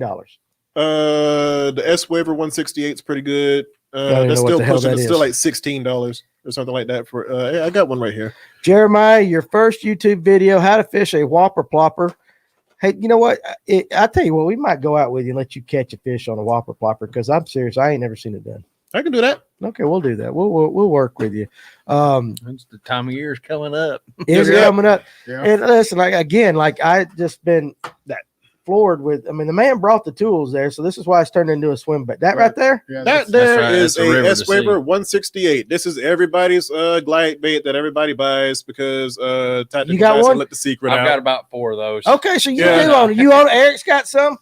You I and throw- I are I- behind, dude. Well, no, I throw some glide baits. I throw the glide baits from 6 cents. Okay. I don't 6 cents listen. does I'm make not a gonna lie good to you. glide bait. I own 0. So evidently I'm missing None? out. Well, dude, listen, I suck. I just talk about fishing. I get the smart people like you on here to talk about it, and Walton and Jonathan, and I try to help educate the world. I'm educating the world through fishing, but I'm doing it through other people's means, not mine. Right. There you go. Scott Butcher's got a question. What is it? Okay. Go ahead and read it there, Walton. You got it. Have you ever run the braid loop hooks on the big swim baits? Yes, I have. I just showed you that, didn't I? It was on the I big one. yeah, I just had one on the Lunker Punker on the Lunker Rainbow Trout Punker. one that That's I right. had. The Lunker Punker. Yeah, had that it. one just had that. I love that name, the Lunker Punker. Those are the assist hooks that I had. I think he's talking about. But some of the other where was that one you just had that you said This everybody looks like had? This looks like a little cheap bait. the one that everybody has. This is Looks like a Berkeley bait right That there. looks like a cheap bait. that's a Matt Lures bait. That's the flat tail, and it Does it work? Yeah, it's a good bed bait, and it works as a jig. So it Actually. works better. So certain baits like Yeah, that, the 'cause it's cheaper no- baits it's work nose better heavy. because it's nose heavy. nose hit. Throw nose it in the heavy, bait. No, let me see this. That's the S Waver 168 in light trout. I caught my first ever glide bait fish on that bait, not that exact bait, But this type right here. yeah, that was the same bait, same color. And this is how I got into swim bait fishing. A couple of years ago, I went to a pond. It was like November, late November, Bet you almost did. December. I went down there, and one of my buddies had actually showed me that, and I was like, "Huh, okay, a big swim bait. I'll try it. Yeah, I let's don't want to see. get a 10-pounder next year. Pre-spawn coming up. I'll go down there and try it." Really? So I got one of those. I Okay. went down there, That's awesome. and I was fishing it. And on day one, I caught a 5-pounder on that bait. Oh yeah. I was like, oh, there might be something to this. So I bought a Savage Gear, which is another really great cheap glide bait. I bought a Savage Gear Shine Glide, 3D Shine Glide, and a 7-inch. Went down there, fished that bait. Caught another one almost 5 pounds, and I was like, yeah, this works. Right. Yeah. This swim bait stuff really works. So then I waited until pre-spawn came around the following year, and I flat tore them up. I got more big bass in that couple of week period than I ever did. Dude, my whole entire I'm gonna life. have to get some. Of I these things. smoked them. I mean, I caught so many bass, 5, 6, 7, 8 pounds on big swim baits and other stuff. And I was like, you know what? There is something to this. And then I just kind of went swim bait crazy after that. And it's kind of stuck after that. Let me address something right here. And while I've got people on here, and I'm sure I don't have the individual responsible for this comment, let me get serious for a second. Randall Perry put a thing. Now, just the other day, you know, we had a little issue on the group page with you were holding up your striper. Guy was talking about photoshopping, stuff like that. First of all, I just want to say this. Any of you guys that come on our page, this is just me. All right, listen. You got nothing nice to say, move on. Because nobody really cares about whether you think something's fake or anything like that. So, first of all, for those guys that like to do that and like to troll other people's pictures, you know, a fake fish 9 times out of 10 can be seen. Most people can detect it, and we'll move on and just go on with your life, okay? Because you're not that important that you need to comment on it. So that's just me on that. Number 2, if that gentleman's watching tonight after listening to all the stuff that's been dropped, because this was not supposed to be a swim bait show. We were going to talk a little about it, and we're just going to talk Notley and all that. Well, hell, we spent 1 hour and 40 minutes talking about swim baits, and I don't think we're done yet. You can tell people, number one, I like people that are confident, but you can tell when somebody's just absolutely full of it, because if I tried to talk all the stuff you've talked about today, people would know that I've never actually ever thrown one of these. Right. You've thrown it, you've done that. So I appreciate you coming on and do that. But I just want to address that because Randall said that world's got enough ugly people in it. So don't be that guy.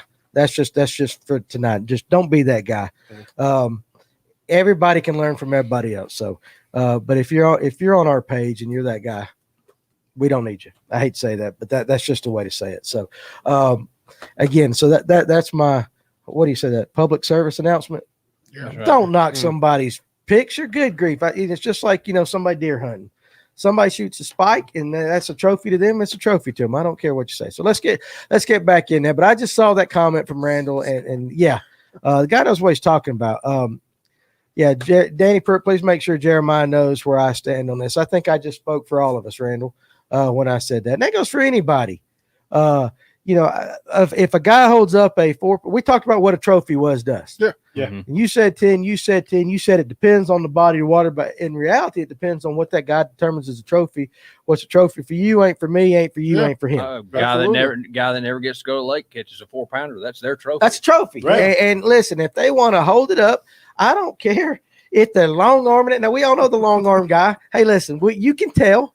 You can tell the long arm guy. I started saying I long arm a couple of them. I mean, everybody. Yeah. Haters are jealous usually, absolutely. And listen, I just don't. I mean, world's got enough ugly people. That's all I can say. If you do it, you're an ugly person. How about that? Simple enough, like that. So I'm not preaching. I'm just saying, man caught a big ass fish. That's the way it is. That's my simple country term. It's bigger. Absolutely. And so again, I don't want anybody on our Fish North Georgia group page to not want to post a picture because somebody's going to troll it.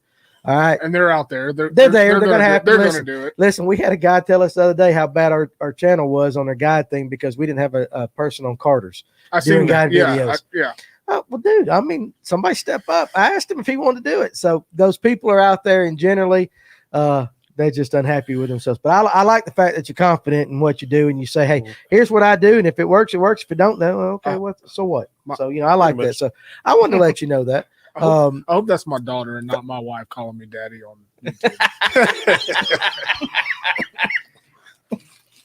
In case it is your daughter, I'm not going to comment. We're going to let that one pass. We're going to let that one pass. Let that one go Jeremiah, if you ever want to go out on the boat with me, you're very welcome to go, brother. Just holler at me. Well, Mr. Facebook user, we need a name to go with that. If you go to StreamYard.com/Facebook and hit the link, we'd know who you are. So he ain't going to go out with just anybody. So you got to have a name like that. Does Jeremiah have any baits he is making or producing here in Georgia? You going to get into the bait making game? I actually kind of already did technically, but more Here on, we like, go. Here not on swim baits or anything like that. Just like little stuff, spinnerbaits, chatterbaits, jigs. To stuff sell like that. or just to make for yourself? At first it was to sell, and then I was like, it's going to take a lot to keep up production of these things and stuff like that. And normally have like It's a pain in the butt, ain't it? Yeah, it's kind of a pain in the butt to make them one by yourself. I would need like machines or something like that. So It does. I trust put me. that down. As somebody that makes jigs, it's. I mean, you got to not only got to depend on suppliers and all that stuff. Once you start working, there's no time for fishing. Yeah, that too. That's what I tell everybody. You want to get out of fishing? Start a bait store. I mean, everybody's fishing on a Saturday, and I kind of hope it's your wife. Scott Bueller said fishing. Oh, I love the daddy comment. So there we go. Yeah, missed a check on you. Fall today by 8 ounce heading back to watch while driving. Byron, hey, that's awesome, dude. I know 8 ounce is tough, but That is again, tough. Byron was on here a couple of shows back, so he's part of the Fish North Georgia family, and He follows a heck of a fishery. You ever fished? You follow? What's your favorite? Okay, how about this? What's your favorite lake? My favorite lake for largemouth? Yeah. Chickamauga. Boy, it's everybody's favorite lake. Seems like everybody Chickamauga loves is chick. amazing. The chick is great. You can do any type of fishing you want to do up there. I don't care if you want to fish clear water for a drop shot and do that, or if you want to go up shallow and flip a jig, or you want to throw a swim bait, or you're a frog guy or a spinnerbait guy. You can do whatever you want. You and Blake would get along because all I hear about day in and day out is chick, chick, chick, chick, chick. Yeah, that's all he talks about it. All right, how about the worst lake? What's your least favorite lake as far as a big lake? Alatoona. The Barday, if you're listening, Barday, if you're still watching, buddy, I'm sorry. I'm sorry. How about yours? What's your favorite lake? My favorite lake? Well, I've caught my most big ones out of Notley, but my favorite lake is Gunnersville because I like to flip. Gunners. I'm a flipper. What's your least favorite lake? Tuna. I hate tuna. You hate out. Well, tuna's okay. How I about don't you, hate Walt? tuna. It's just don't have really any big fish in it. What about you, Walt? 14 8+ pounds. What was that now? What'd you read? Scott said there was 14 8+ pounders caught today on that kayak tournament. Today. And that's down in Florida. Yeah, they're in Kissimmee. Kissimmee, yeah. Could you imagine getting on that? You ever fish one of them Florida lakes down there? No, but I want to. I want to fish Okeechobee or Kissimmee or something like that one day. I bet you do. Hey Scott, I've got a peacock trip planned with Nicholas Beltrain coming up in the fall. Down in Florida? Yeah, he said Scott was coming down next month. So I do think Alatoona is an underrated lake. It is. It really is. If What you can about figure 'em you? out. What's your favorite lake? I would have to say Gunnersville. It ain't a smaller one of these smaller reservoirs? I mean, if I'm fishing reservoirs, I'd probably say Hollis. Yeah. But You ever fished Latham? Dude, I need to get you on. I need to get you on Latham. Yeah, let's crappie fishing or bass fishing? No, we'll go bass fishing because you can Okay. catch some big ones in there. yeah, All right. yeah. There's some. We'll set that up because we got the electric boat. We'll get you on there and let you. That would be a pretty cool video to do on Latham. What's your guys' take? How about we'll start with you? What's your take on Hartwell? Have not been to Hartwell. Have not been to Hartwell. How about you? Hartwell is a lot like Lanier. It fishes exactly like Lanier. Yeah. The fish aren't as big as in Hartwell as they are in Lanier, the spot bass, but it's got some good fish in it. I've been up there and it's had some good fish in it. I knew Barday would say that the people that don't like Alatoona can't fish Alatoona. It's not a lake thing; it's a you thing. Hey, listen. Last Sunday morning they had 19 something weighed in on the Sunday morning tournament. It's a good. It's good sack Largemouth. anywhere. It's Good sack large. anywhere. I listen. My favorite lake to fish of all the places we go would actually be Stamp Creek on Altoona.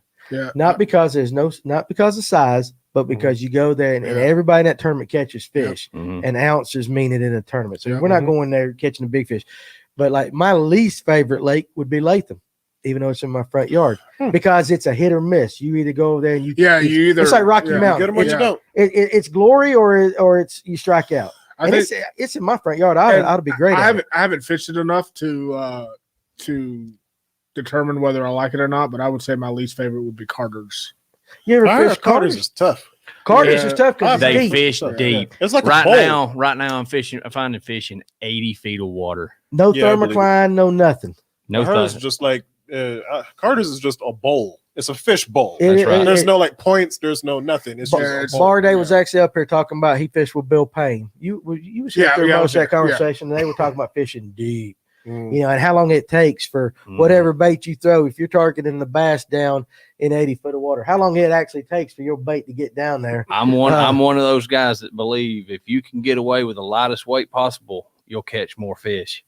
Now, when you say that, and then I got a joker here, right here. He's throwing down. Look at him. Well, they're ball bats. These baits actually come. A lot of these big swim baits come in a ROF or rate of fall, and so you can actually kind of change your sink rate on these baits depending on how deep you're fishing. Okay. So like the HUD comes in 4 sink rates. It's a ROF 0, a ROF 5, an ROF 12, and a 16. So that's ROF is normally let's say feet per 10 seconds. Something like that. So you know the rate of fall like that. All right. Well, with you going back to the light bait. So I mean, if I'm on Carter's, it's well known that Carter's is a shaky head lake. If you fish a shaky head on Carter's Lake, you're going to catch fish. I throw a 3/16 out shaky head in 50 foot of water. So hell, you throw it out, eat a sandwich, and wait for it to get down. Pretty much. I mean, seriously, you piss off the back of the boat, eat a sandwich, and then, all right, let's click it back. Here we go. You wait on that bait 20, 30 seconds to hit the bottom. I ain't got that kind of time. And then they fall forever. Yeah, it falls forever. I mean, yeah. And then you just drag it. Like right now is a ditch bite, like it is on Lanier. If you find that deep ditch. How deep is the deepest ditch in Carter's? Oh, if you can find fish in 100 feet of water if you want to. Isn't that lake like 400 feet deep? Yeah, the deepest part of Carter's is like 412 or something. What do you think the deepest you've ever caught a fish on a swim bait has been? Not very. So most of you're fishing the upper water column when you throw most of the time. I don't really fish swim baits in deeper than 15 feet, but then again, I'm on the bank. So have you? Well, yeah, good point. So good point. do you? When's the best time to go throw swim baits? Spring or fall? Spring. Yeah, by far. Springtime. Well, springtime is the best time. I'm working for swim baits. Springtime. So we'll get you in the next week or two. So hey, Taco, we're gonna get this gentleman beside me back on here in the next week or two to talk Notley. Yeah. He was actually going to come up here and talk some Notley today, and we just got all of a sudden floored by all the swim bait stuff, and it's gone very quickly for us. And I'm actually and I did ask him about halfway through if he minded it. Can we just keep talking this swim bait stuff? Don't care at all. Unless I got to talk. Unless I. Well, no, that's not true. So I mean, you got stuff to offer. Just I mean, everybody's got, and that's the thing is everybody's got something to offer. Yep. You know, mine is a little more limited than others, but Big Bass Blake. Did Blake Buchanan change his name? Hey, no, that's Blake. That's my friend. Okay, that's your friend. Blake actually has a YouTube channel. Okay. Big Bass Blake on YouTube. He actually has a swim bait video with me in it. I gave him a couple of baits and stuff. I've sort of coached him on swim bait fishing. He was like, you actually catch anything on those big baits? I'm like, yeah, man, they smoke them. And so I started showing him different things about swim bait fishing. I gave him 2 of them. I gave him a that Huddleston Deluxe 68 special. No, that's the one here in front of you.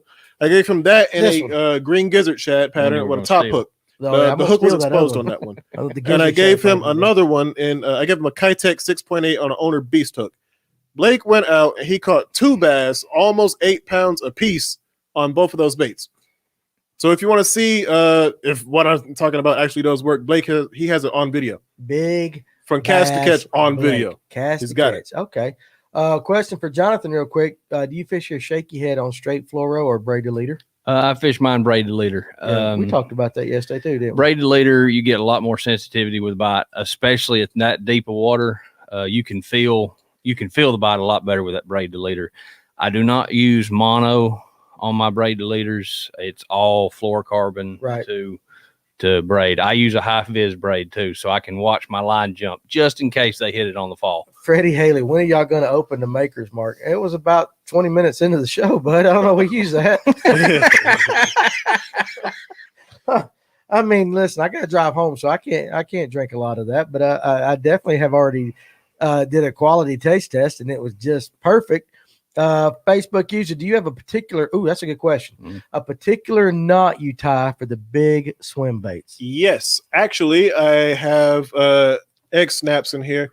These are made by a Japanese company called Decoy, and I use a decoy. The Japanese really, I mean, they seem like they're really big into the swim bait game. The Japanese they make the best of everything. But so Yeah. I've got here Decoy egg snaps.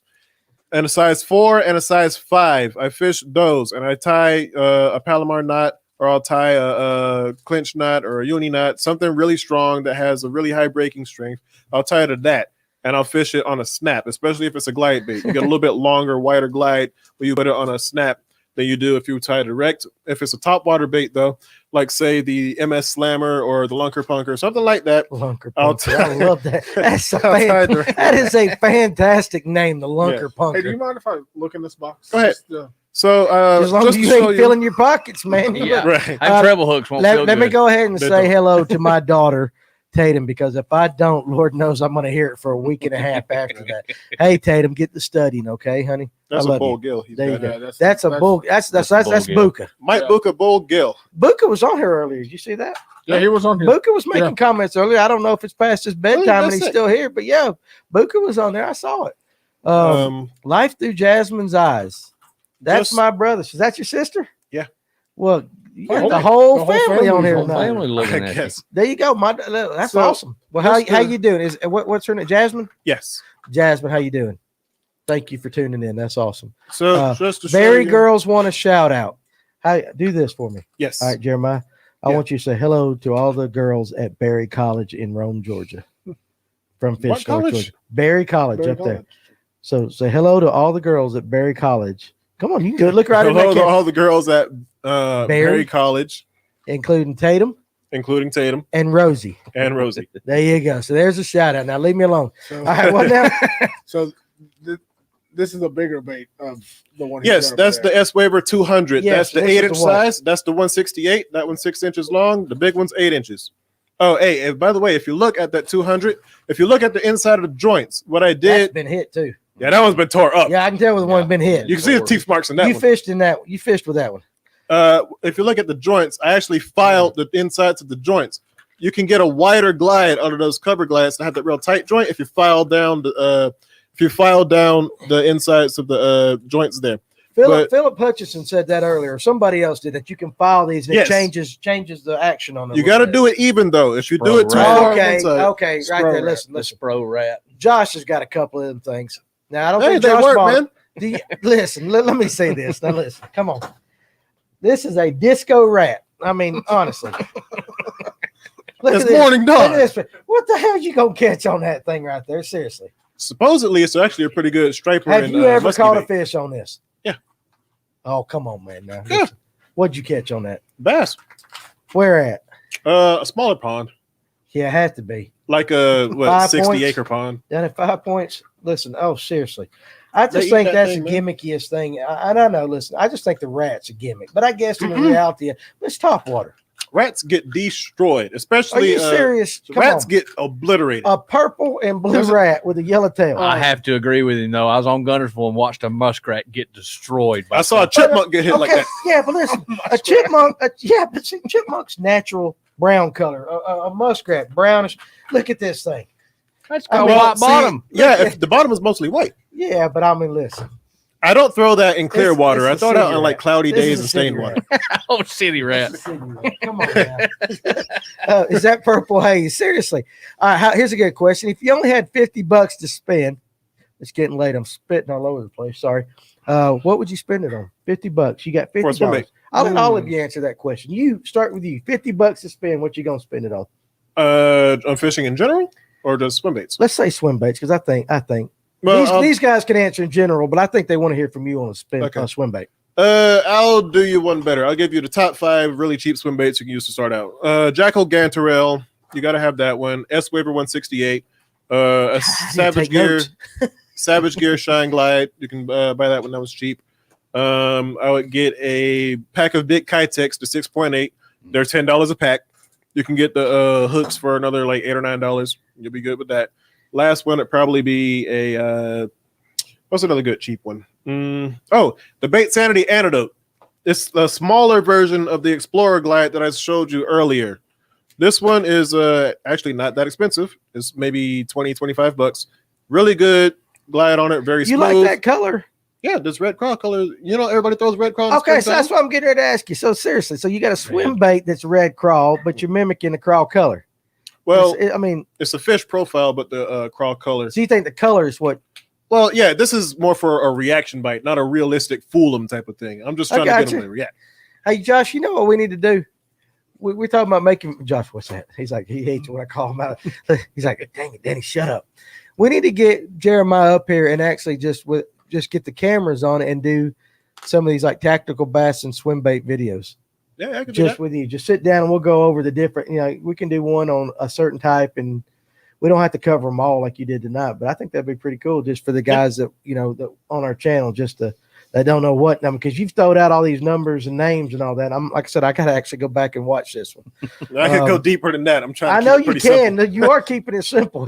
He's on a first grade level tonight, but I still can't believe y'all. How about a duck? You ever caught anything off a duck? No, You ain't got no baby duck. nah. I don't fish like bird-shaped lures or something like that. I'm But good. you got the disco. I'll rat. limit myself You to got the rat. disco rat. I'll throw the rat. I'll throw the Johnny rat. I'll throw the Nezuma rat, and I'll throw that. Oh, rat. hell, he knows all the Nothing names else. of the rats. I didn't even know there was Yeah, names. but those are like $200 and $300 rats, though. Doesn't Yeah. Wow. I can buy no rat for $200. Right. He can make a rat, doesn't he? Oh yeah, Booker he does make a bull rat. Yeah. he makes A a bull rat. rat. Okay. All right. They walk like spooks too. By the Yeah. way, those rat baits you can walk them. They wait and they Man, walk. Listen, that's right up there with the whopper plopper with me.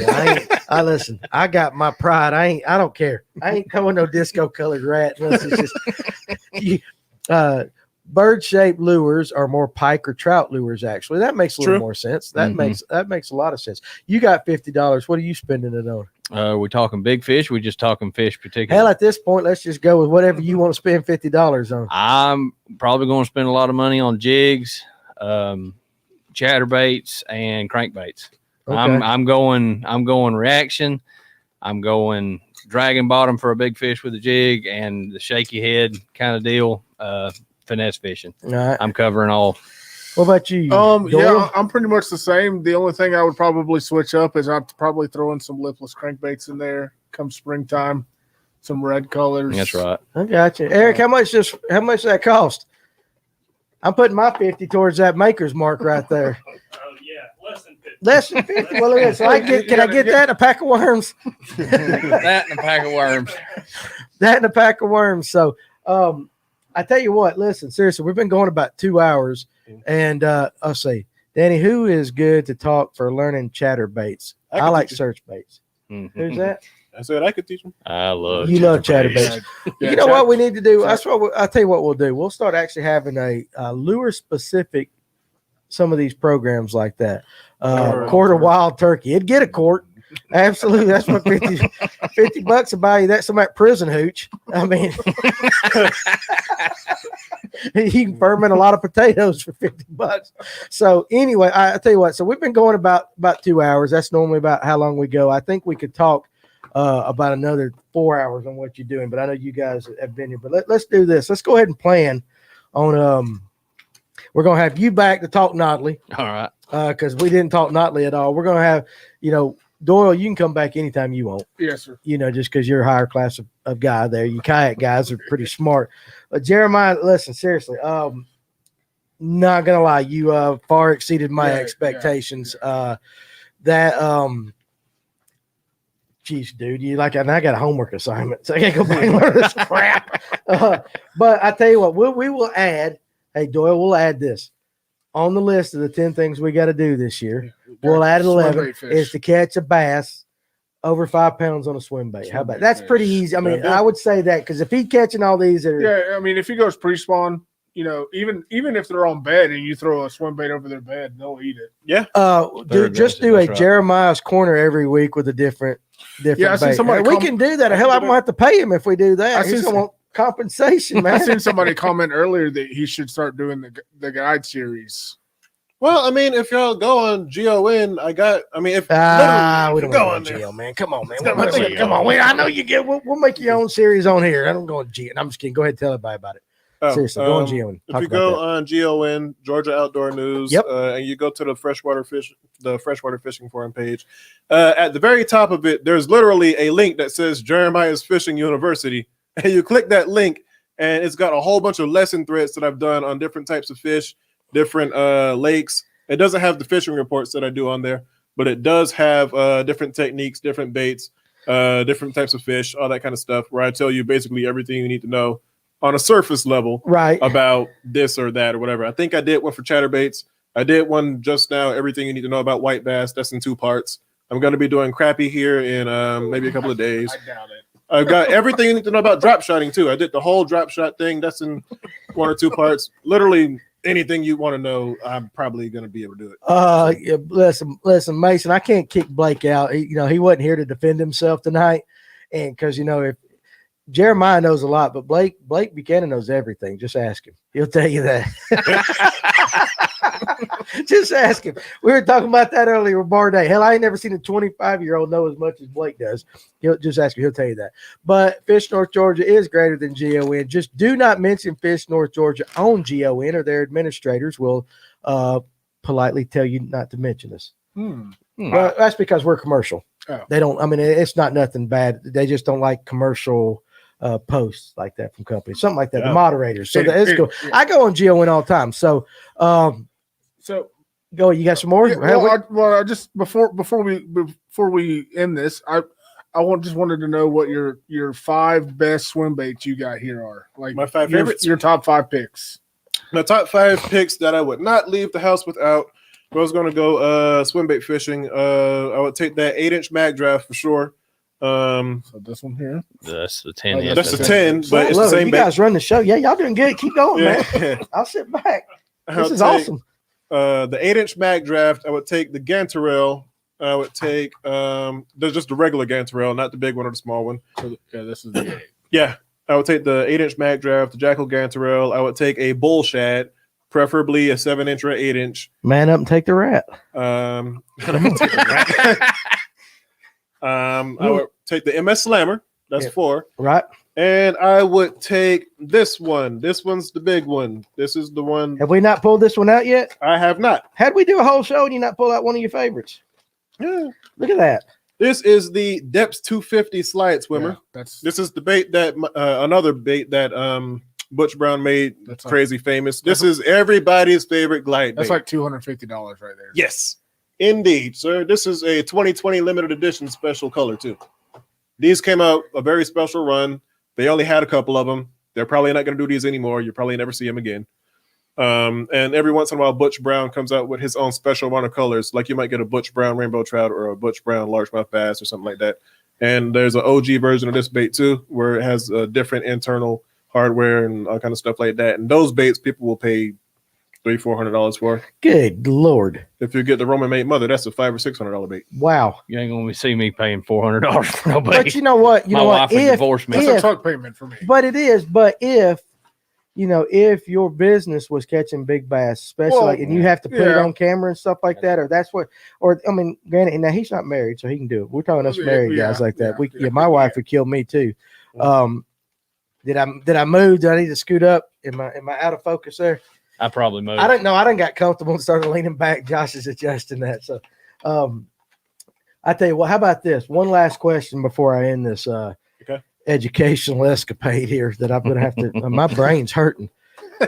I'm not lying to you, dude. You and Philip Hutchinson, between you two, get up here and y'all just talk, and I'm just like, good Lord. All right, guys out there, here's the question of the night. Pick one swim bait. Okay. For me, now you ain't got to give me one, but like if you had to pick one swim bait for me to fish with the rest of the year in order to try to catch that 10-pound or that trophy bass in North Georgia, what would it be? I would tell you to pick up either a mag draft, or I would tell you to pick up maybe the bull shad. Bull shad. You going with Buka? Yep, that shallow pre-spawn bite and that fall And bite. what colors? What colors? Gizzard shad. He only makes them in a handful. Okay, all right. So gizzard shad. That is actually the 8-inch. Yeah. Is it? Yeah, I think that's that's my small That's one. a 6, ain't it? That's a small one. I got an 8-inch bull shad. That's that the right one. there. That big right one. there. That right there. That 8-inch bull shad is a hard to beat that one, and it's hard to beat that mag draft too. Those are probably your best ones. Of course, you got the Huddleston, but I trust the mag draft more than I trust the Huddleston. Okay. Let me comment by Randall. He's thanking me and Josh for this podcast, and tell all you guys, especially you, Jeremiah. It's a great show, good information. I think everybody that watches these shows, we get some of the best guys here in North Georgia. And the thing about it is, we could go try to get all these pros and all that. Yep. I think you get more information better from the common guy that's out there. That's just like me and you. You definitely are smarter than some. We knew you were smart from your comments, Jeremiah. I mean, we can tell who's making the comments. You got those of you, and then you got the Chris Taylors of the world. No offense, Chris Taylor. I'm just joking with you. But I have to rag Chris. But again, let's go ahead and again, we're gonna get you to come back and talk Nodley. Like I said, Walton, we'll get you back. You can just I'll just come back. hang. I'll come hang out like that. I'll jump in. Eric, you can bring that every. every Saturday if you want, or every. No, I'm just kidding. First of all, seriously, thank you, number one, for just thinking enough of the show to come by and see us. And that right there, show everybody that's tuning in late. Look right there. Shine that on that. Look at that. Right there. Now, again, anybody that wants to bring brown liquid as the show, you'll always get a great shout out and love from us. We appreciate you. That is God's honey right there. So anyway, but again, Jeremiah, seriously, dude, you really I don't even know how you blew us away with you. You're a little too smart. But definitely want to get you more involved with our channel and stuff. And if we can help you out to help really help other guys out, learn how to do this. Because again, before tonight, I'd have never done one of these things. Okay. I'm going to actually give it a shot. So, I'm a bargain shopper. That's why I can't do the Swimbait game. If you go back and listen, I mean, there you pop some hints. There's some cheaper versions. I put the S waiver in there. Yeah, there's some cheaper versions on this. It's only what, $15-$16 for that smaller one. So, is your preferred method gliding or an actual retrieving swimbait action? Would you rather glide fish or an actual jointed swimbait? It's relative to Thanks, Ed. It's relative to the time of year and water temperature. When the water's cold, I'm going with a wedge tail, soft plastic, slowly on the bottom. Water is warm, like let's say June, July, something like that. I'm going to burn a bull shad. I'm going to work a mag draft like a spinner bait, throw it up against a tree. Hey, how about this? Yeah. Let's go ahead and set this up. What if upstairs in the next few weeks we get a bunch of chairs from when we have the ability to get a bunch of chairs, and we let you put on a seminar here? I'm down. You know what I mean? And it could be on any whatever subject you want it to be on. I want to do a swim bait seminar for guys, because because you just scratched the surface. Yeah. So how about this, guys? Josh and I will get on it with Jeremiah, and we will we'll set that up. We'll do it here at the shop, because we've got the ability to move stuff, set chairs up. You can bring your rods, actually show people you set up. Mm-hmm. We'll make them pay a little money and make it worth your time. How about that? I'm in. You're in. You in for that? So, all right, so we'll do that, and we'll get that. But anyway, so that's your mom, right? Thank you, Fish North Georgia. Great show. Is Miss Giles? What's your mom's name again? Audrey. Audrey. Audrey, no, ma'am. Thank you very much for actually watching us and putting up with us. You got a great kid here. How old are you? I am 24. I'll be 25 this year in May. Damn, between I know you I and look Blake. 30. I'm not. Seriously, how old? You really 20? You'll be 25?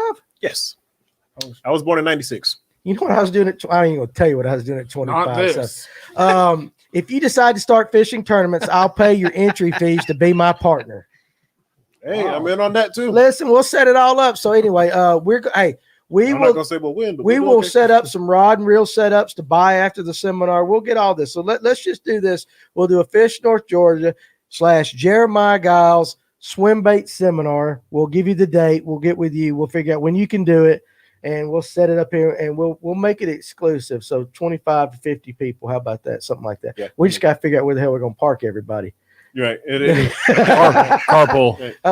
We'll figure it all out. So anyway, guys, again, thanks to all my guests. Like I said, we're gonna have them all back on.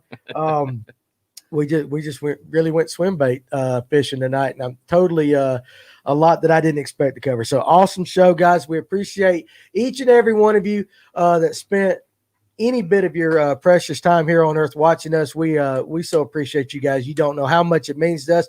Again, thanks to Mr. Payne. It is Payne, right? I know it was Eric, but Mr. Eric Payne for being in the gallery tonight and being gracious to us, and to all my guests. And again, guys, go to our YouTube page, and if you haven't already, like and subscribe there and click on that bell to get notified. And you can follow us. Hey, listen, I didn't tell you, we got a TikTok now. Really? Did you know that? Didn't we set it up, Josh? I didn't know that.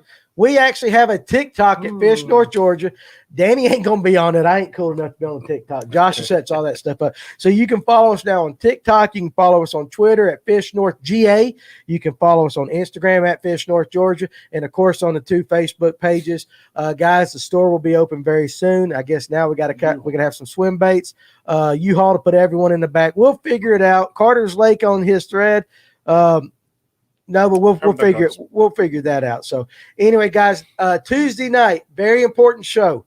I'm gonna have a couple guys up here with Fishing for Warriors. They're an organization that takes veterans from our military and they put them on a lake for the weekend. They spend a couple days with them. All expenses paid. That Sunday, they end up doing a fishing tournament where they've got them paired up with somebody. But people that have served our country that allow us to do the things that we do here. I'm on a Saturday night. All of us guys are talking about fishing. We get to go fishing.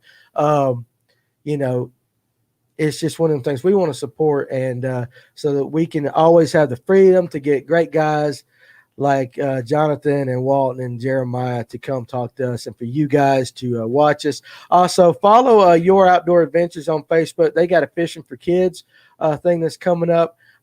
You guys need to get with that. And to help support that, he's trying to raise money to take 50 kids fishing. If you can't support it, if you can buy them a rod or a reel, stuff like that, always do that. And we need to do a Fish North Georgia fish off between some of us anglers with specialties and rotate the fishing environment. I love it when ideas come. We've already thought about that. We'd like to do stuff like this, get kayak fishermen against electric only fishermen against the big lake guys, and then put them on different lakes and get you. We can do that. We can incorporate the bank fishing. Let the bank guys pick a section of lake and then turn around and put a boater against you on the bank and then flip it. So all that kind of guys, we got a million different ideas if we could ever figure out how to get enough time to do it. But honestly, thank the good Lord for letting us do what we do. We will see you guys Tuesday night. Enjoy the rest of your weekend. Stay dry tomorrow. If you're fishing, it's going to rain. And again, Jeremiah, Walton, and Jonathan, thank you very much. Yes, absolutely. We appreciate you having us on. Yeah, Awesome. So, guys, we'll see you later. Thank you.